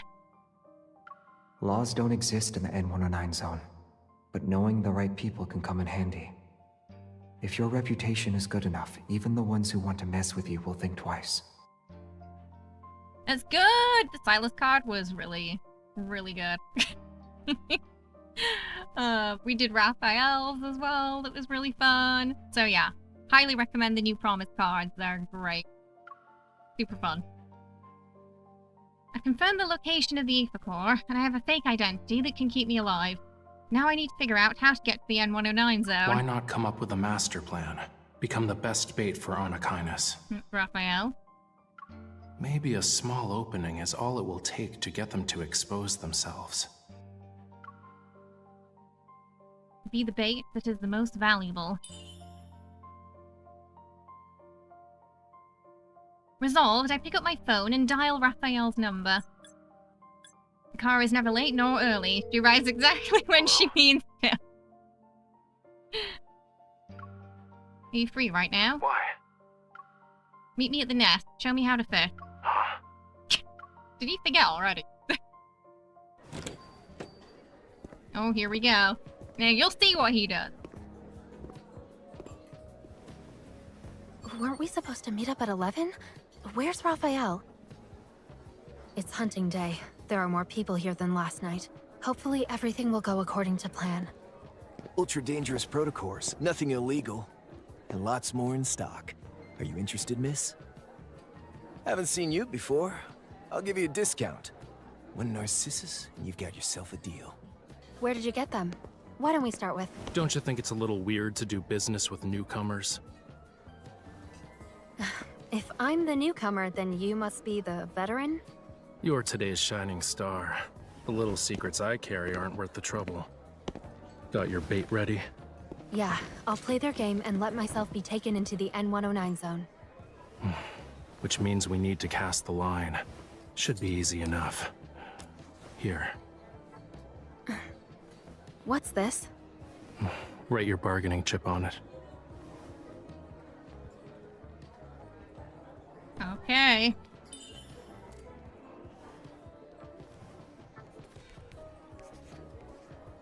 Now remember, the ether core is in our heart. Waiter.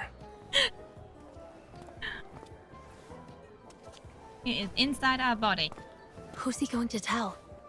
Doesn't matter. If they're interested, they're in. Now we wait for the fish to bite. How long? Not long. The nest lives up to its name, you know. It's an underground intelligence network that's known to match supply and demand. Even normal info would have passed through 3 layers by now. That's impressive. And what's this? It's part of the process. Drink it. Not normal and you drinks, officially I don't have a think. deal. It's black. Think about it first. A black glass means you'll pay a high price. If it doesn't go smoothly, you'll be the payment instead. Oh, this is fine. Being the payment is better than staying in the same place and doing nothing. Delicious. Since you've made up your mind, I won't stop you. I hope you find the answers you seek. And just like that, it's gone.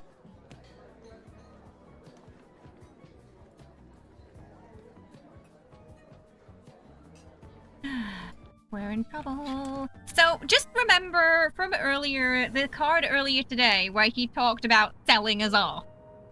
Just keep that in mind for as we go through this part of the story, yeah?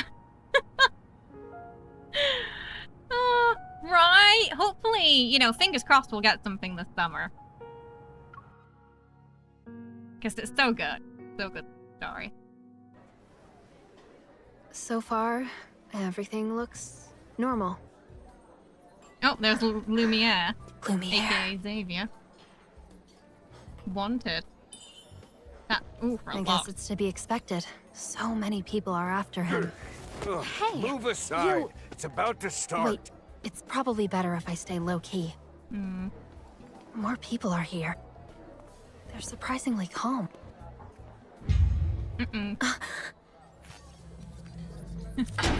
We're in trouble. Pay when a wish is granted. Will you be the hunter or the hunted tonight? He's so tuxedo coded. Hunting day will now commence. It's that eye again. Is it here for me? He's been watching us something's already. off. I should hide for now. Begins now. There she is. Whoops. This is the prey. It's coming. We probably want to run. It worked. Oh, someone got us with some neurotoxin there. C003 neurotoxin. If you're smart, you won't move. Hopefully it's in that 98 point, what was it, 7%? Though it looks unlikely. It does look a little bit like a core from Portal, that, The yeah. more enticing the bait, the more dangerous things can get. Okay. Most are clueless to it. We don't know who this guy is yet, still, Now's do we? not the time to celebrate. The big fish we want hasn't fallen for it yet. Did you bring the stuff I requested? You're fine with handing over a fresh catch just like that? Do you really think they can handle the prey I caught?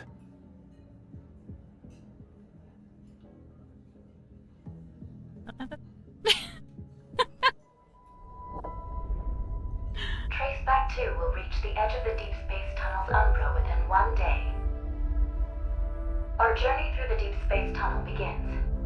destination is in the Orion arm of the Milky Way.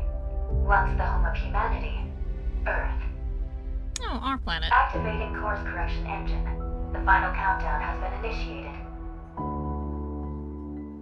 When Alpha PO-159's light shines through the deep space tunnel, illuminating Lincoln Tower's pinnacle.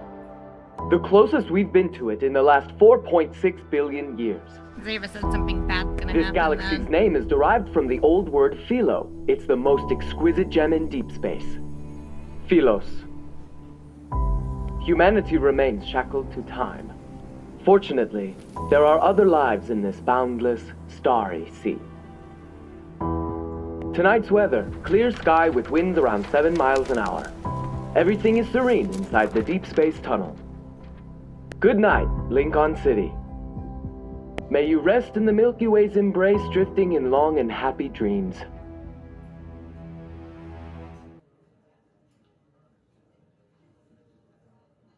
Okay, we have officially finished under deep space now.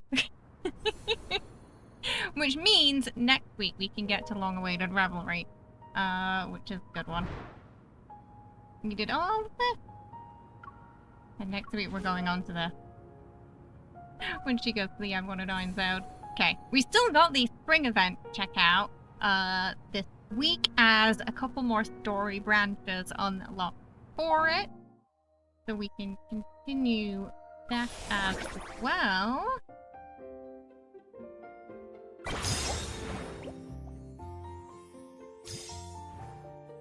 Oh, one of those opened up too.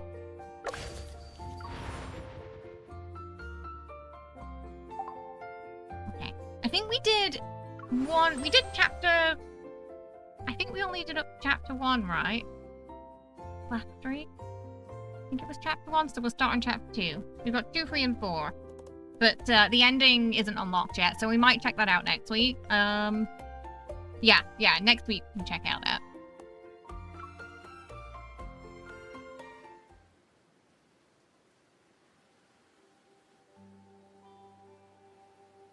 So, the desert has now turned into a garden, with a little bit of tender love and care, but we still draw the short straw, because everyone else had a nice little garden to start with, and we had a freaking desert. For some time, Sylus and I have been staying near the garden. We carefully look after our seeds that we just planted. Under the hot sun, I'm crouching by the edge of the plot. I'm writing down notes about our plant's growth. Magic. They've been droopy these past few days. You do everyone's story because you need the upgrade material? Yeah, I've been, I've done everyone's off stream, but we've just been going through Sylus's on stream. For the same reason, for the event material. Oh. Well, you know, we have evol powers, and a lot of people who are playing the game, in the game, also have evol powers and are using them too. This soil has enough nutrients. It must be something else. Wearing gardening gloves, Sylus bends down to check the leaves. Profile is blurred by the light. I guess I'll have to consult an expert. Little butterfly, why do our flowers look unhealthy? So while we have flowers, they don't look great. We're not winning yet. They need a lot of water at this point in their growth cycle. Ideally, you'd already have an irrigation system. Are you talking about sprinklers? Can't I just use a hose? You could, but you'd have to take shifts to water them around the clock. How often do we need to switch shifts? How many wings do I have? 2. Every 2 hours then. And you can forget about sleeping. That doesn't seem fair. He looks at the little mechanical butterfly and smiles cryptically as black-red mist envelops it. Just so you know, I can give you 3 to 4 wings. Or even 24 of them. I'm skilled at doing modifications. Are you interested? Then we don't have to lift a finger.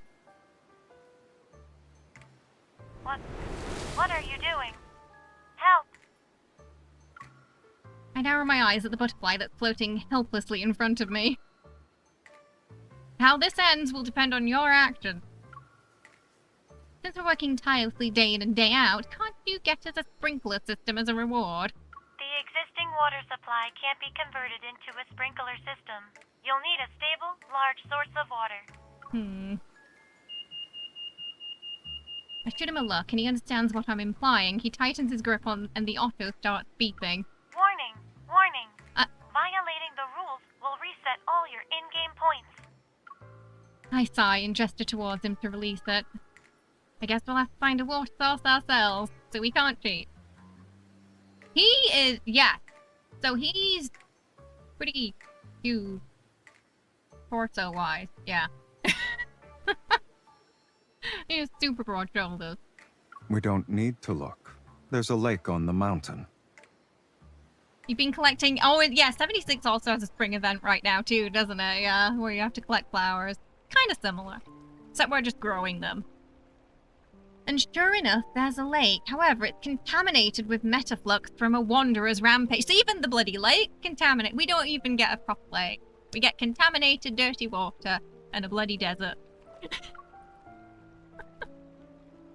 We can clear it. Should I use my Renaissance, or do you want to purge the contamination yourself? I don't feel like choosing.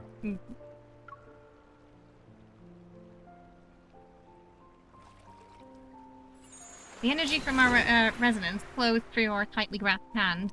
It initially sweeps away any traces of past chaos and contamination. Let's hope nothing else is wrong with the water. Should I drink it? Then we can see what happens. That sounds like a bad idea.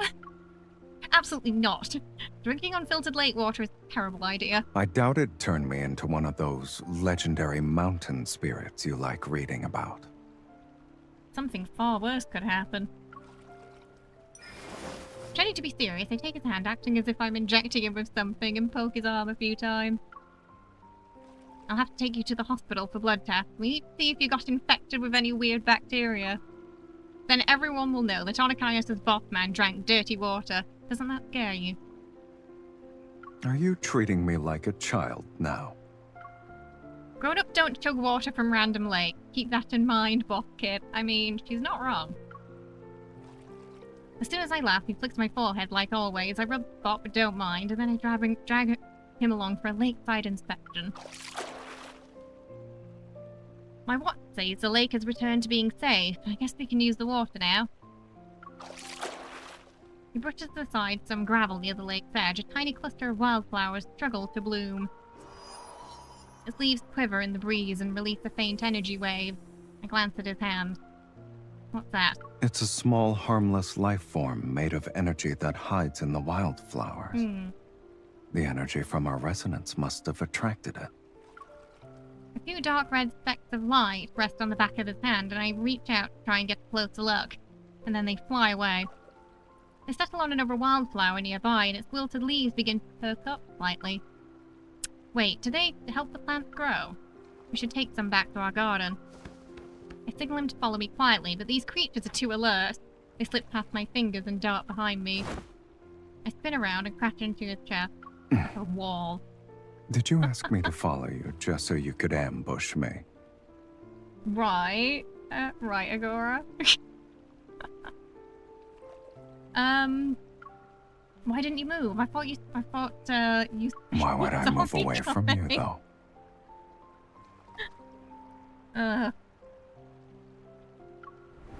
A nest of black-red mist rises up and ensnares a dark red speck, and then it presents the energy mote to me. You should have told me you were hunting. One isn't enough. When you have absolute power, there's no need to overcomplicate simple matters. Instead of chasing them, you can lure them in. Use what they want as bait. He opens his hand and holds it out to me. No more Renaissance energy, then. Before we resonate, I watch his fingers entwined with mine one by one. There's no space left between them. I'm not sure if this trick will work on those energy specs, but it always works on you.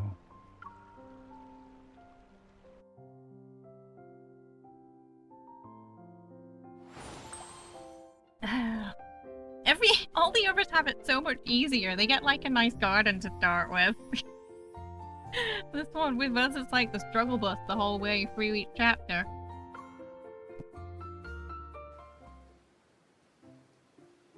With proper sprinkler system, our flower garden made it through the second growth phase. Woohoo! We're getting somewhere. I grab my Planet Lab research log first thing in the morning and head to the garden. Oh, he's wearing the birthday outfit today. Not bad, there are already buds. It's all thanks to the sprinkler system that you built. And our little red specks that we persuaded. Arms crossed, I watched the tiny red dots flit busily amongst our thriving plants. Mephisto, who's perched on my shoulder, turns his head and flies to the flower garden. Mephisto, did you have a bad dream? Aww. My flowers! Sylus, we're doomed. A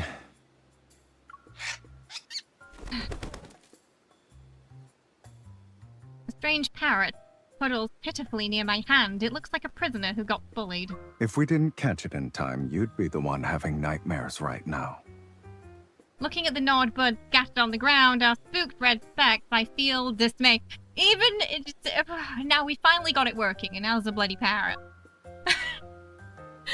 Why must a graceful-looking bird be a greedy little thief?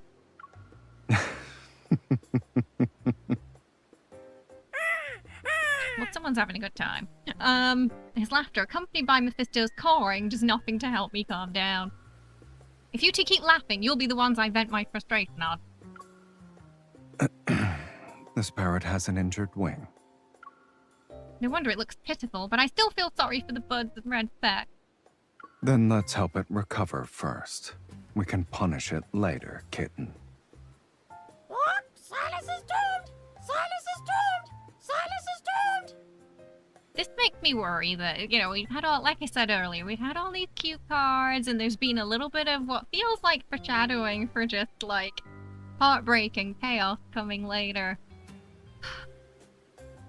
This doesn't ease my nerve at all.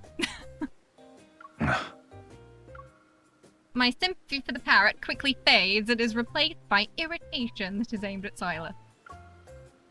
So even while you're stealing, you're still picking up new lines. You're quite the multitasker. Fine, since you're so talented, we'll treat that wing before we talk about punishment. I'm used to dealing with injured birds. Expressionless, he takes the parrot, parts its feathers, and checks the wound. This wing is a lost cause. Oh. Panicked, it flaps its wings, but it's trapped in a firm grip. Sylus is doomed! Sylus is doomed! Right? Ugh. I mean, she's getting, like, parts here and there, but... Oh. She has no idea, does she? He's so patient. Judging by its leg band and speech, it's someone's pet. So somebody sent this here to sabotage us. To sabotage our garden so they could win the competition. Oh, that would be nice, yeah, if they had, like, that moment of, where she at least remembers the dragon part, you know, fully. And their time together. Once we're done, I'll post a picture of it online and see if I can track down its owner. Now that it feels somewhat safe, the parrot becomes quiet and slumps again.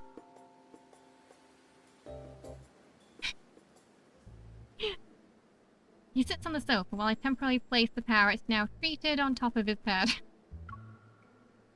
Am I a bird nest? It'll only be for a minute. Let me take a picture.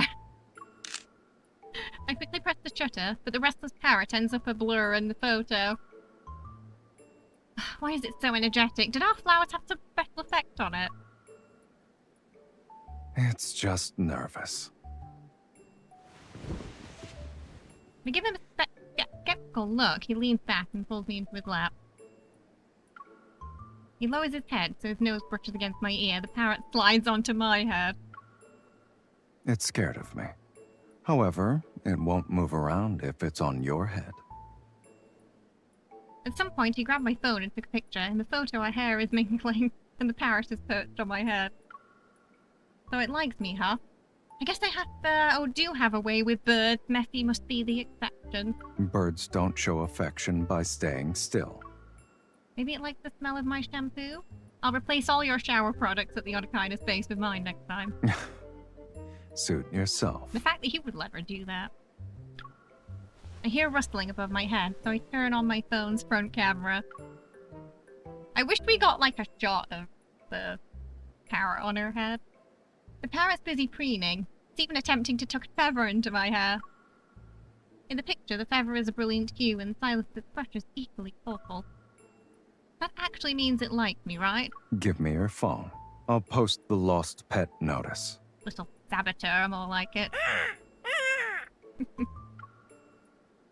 So if I'm not mistaken, Mephisto is kind of... He's half robot, half, like, real crow, right? And I think Silas made the modifications to him to fix him, right?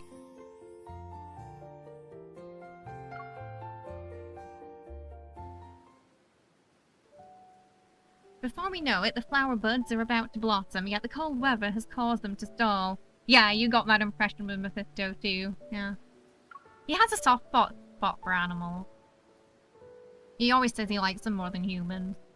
Cats as well, he really likes cats. He holds a flashlight a little higher. After this, let's call it a night. They should be in full bloom. Why aren't they blossoming? With a worried sigh, I switch off the flashlight. I can't look anymore, it's stressing me out. The Planet Lad staff came by and said it's a special case that needs further study. If it really bothers you, let's do something else for now. We need to have a Jinx garden. The cat instant really killed me. I would have lost Try Not to Laugh challenge. Oh, with Rafayel, where he There is one card where, like, you make him look after a cat. I don't know if it might be the same cat. It might be the same ginger cat. I wasn't sure. But yeah, he has to babysit this cat for a while and he just has a horrible time. But then he's a little sad when it has to finally go to a new owner because he's just kind of like looking after it while we found it a home. You mentioned building me a trellis, right? Well, the materials arrived today. I might as well start on it then. My mind's racing, so I can't fall asleep.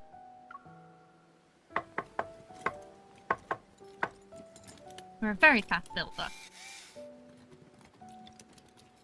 It's not long before we built a trellis, and then we placed it near the vines. You're sweating a lot. Do you feel better now? To manual labor, probably not. Now let's get these vines on it. I'm onto his shoulders, holding me by the knees. He boosts me up so I can guide the vines into play. The vines loop around my wrist. I glance at my hand and get a mischievous idea. Give me your hand. Twist the vines around both our wrists. We're bound together. Oh, he's gonna find that amusing. I feel like I've been in this situation before. Several times.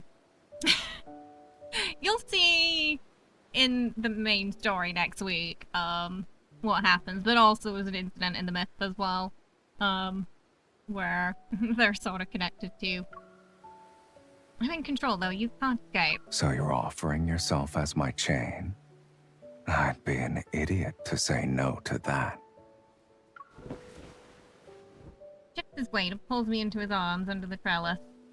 If you want to see the flowers bloom, there's a method we can use. Luke and Kieran found out that those specks can do more than just energize a plant. Oh. If we collect enough of them and feed them a certain amount of energy, the flowers can bloom early, just for you. Is it cheating? At this point, though, I think we deserve to cheat. Under the lattice of vines, he gently caresses my hand and unleashes his energy again. These crimson specks from mountains flood in a dark red galaxy. They drift into our garden. They settle on the buds, and under the serene moonlight, we hear a series of soft crackles. Oh, they're blooming. Don't worry. I'm not forcing them to grow this time. I'm used to destroying any obstacle with brute force, but tonight, you only want to see the flowers bloom. Aww. If they let you stab them in the face, if they double-cross you, then there's a less chance of anyone double-crossing you. Exactly. One thing about his storyline in particular, this character is, like, consent is a really big, like, recurring theme. So like even with the flowers, he doesn't want to force them to bloom if they don't want to. Luke and Kira next to life intro. Oh my goodness, that'd be spicy. But no, they're like our children though, Luke and Kieran, you know? They're like our kids. Flowers should have blossomed at noon, unfurl their petals. The radiant sea under the night sky is like a shimmering skirt on the barren mountainside. It's breathtaking. I'm spellbound for a while as the night deepens, the warmth of his arms remains unchanged. I'm still not switching to the dark side, but can this field of flowers gift just for me? There's more. In this field of flowers, we won't just stand here and appreciate the plants.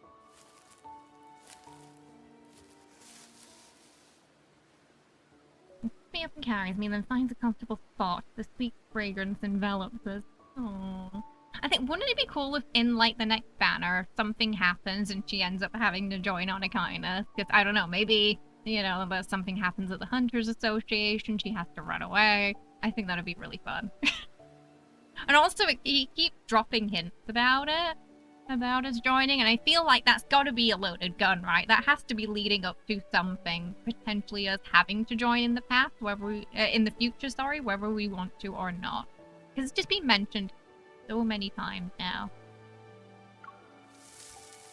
I pick a few flowers and weave them into the vine around his waist. Each blossom brushes against his hand like a chaste kiss. This is my gift. Oh, we're putting flowers on him. She doesn't know!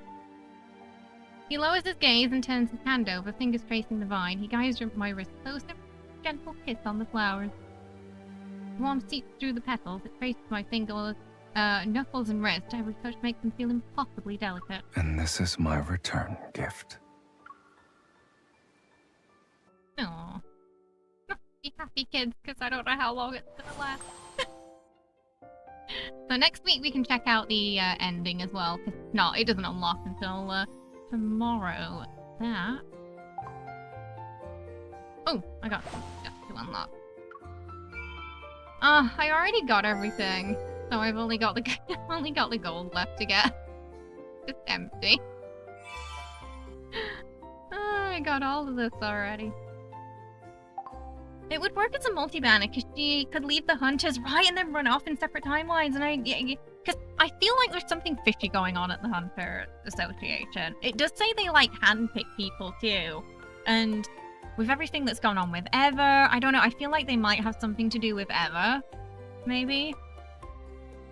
Like, why is Sylus so involved with them as well? It's almost like he was sort of watching over her while she was there in case anything happened. Yeah, you get the feeling they're connected to Ever as well. Whether the people working there know it or not. Like Tara? Maybe Tara doesn't know. Tara seems sweet and innocent.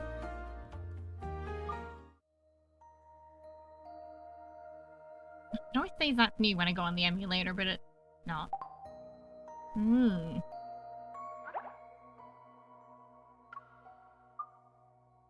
got some more press today. Send that stamina over. So, wow, we went through a lot today. We went through the 2 new promise memories, which were great. Loved those.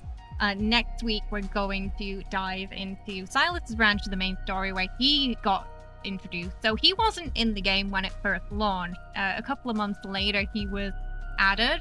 The game's about just over a year old now, so it's still kind of so we'll be checking that out next week, and we'll probably flutter between the Bond as well, because the Bond story fills in some of the gaps within the story, like how she does the bracelet challenge, for example, and they're really fun and they're all animated. Which is great. So you definitely want to make sure you're here for next Tuesday's episode so you don't miss it, because like I said, it's got a lot of animated scenes and it's one of my favorite story branches. It was the one where I was that really like locked me into the game. The long-awaited revelry, so I think Kat's gonna enjoy it too. It's a lot of fun. And you'll finally see what happens after she's basically gotten kidnapped at the point of the story we are now, because that Rafayel sold us off. It's funny that we got to that part of the story today, and then in the new promise card, he made a joke about selling us off, and yeah, me and Sakura were like, again?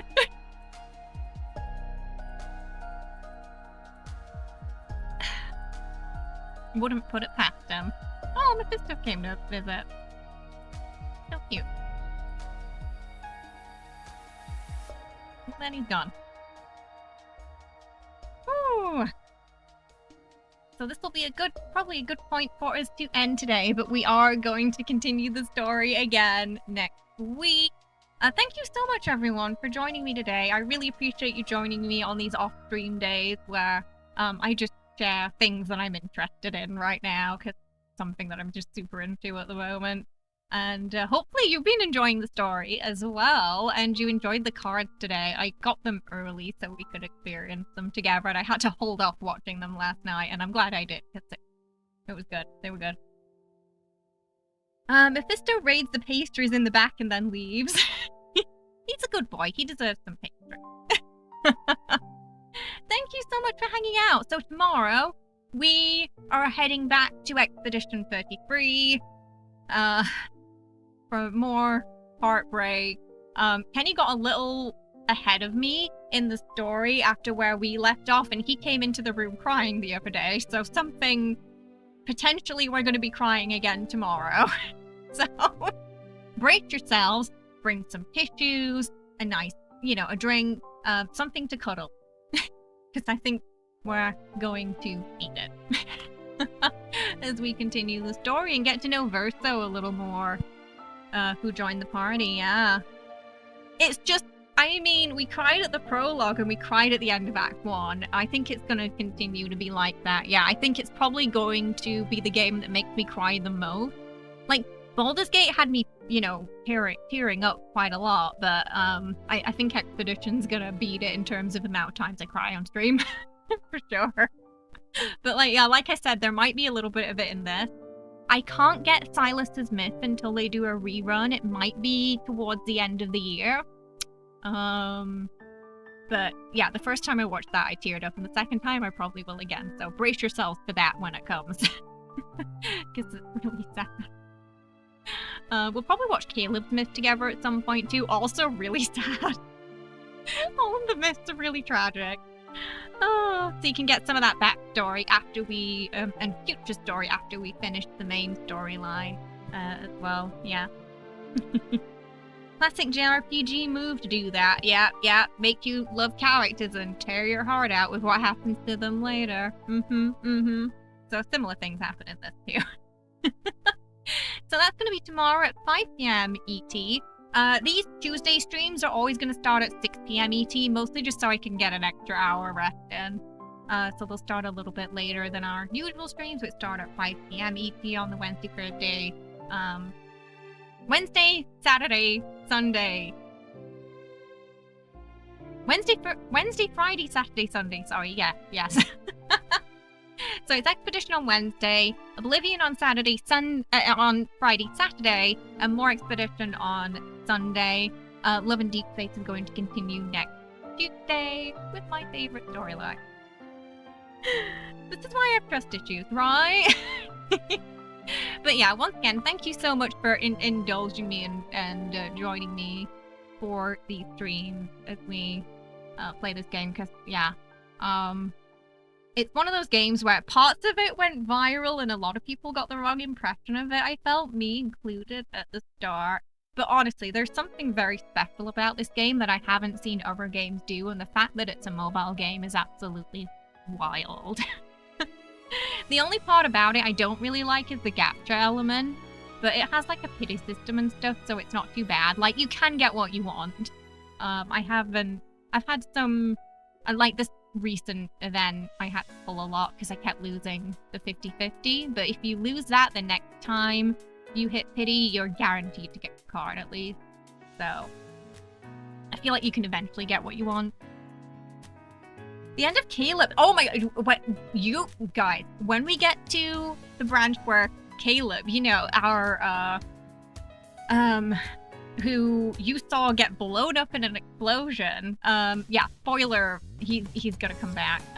It was a bit of a spoiler for me because he's one of the love interests, so I knew like he was gonna come back at some point somehow. So when you see him again, it's gonna blow your mind. Because I was so shocked. I was like, who are you and what have you done with that sweet boy we saw in the first chapter? So I'm very excited to experience that one with everyone too, because it's wild, that story brand. Oh, wait, Warframe added a romance system that was inspired by this game? I didn't know that. I didn't know it was inspired by this game. That's crazy. Standing there so long without saying a word or moving.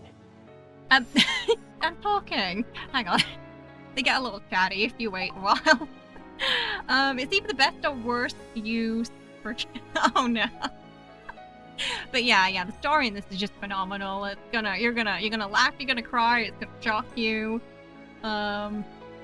It's insane. Ah, their creative director plays it and they're a Sylus main. Oh, I love that. I had no idea. That's great. But yeah, this game made such an impact last year. It is inspiring other games. At the fashion there show, you go. I saw a dress with the night sky stitched over a Hang river. on, just so we can... Because they're gonna keep talking otherwise. Yeah, that's wild. Yeah. Absolute wild.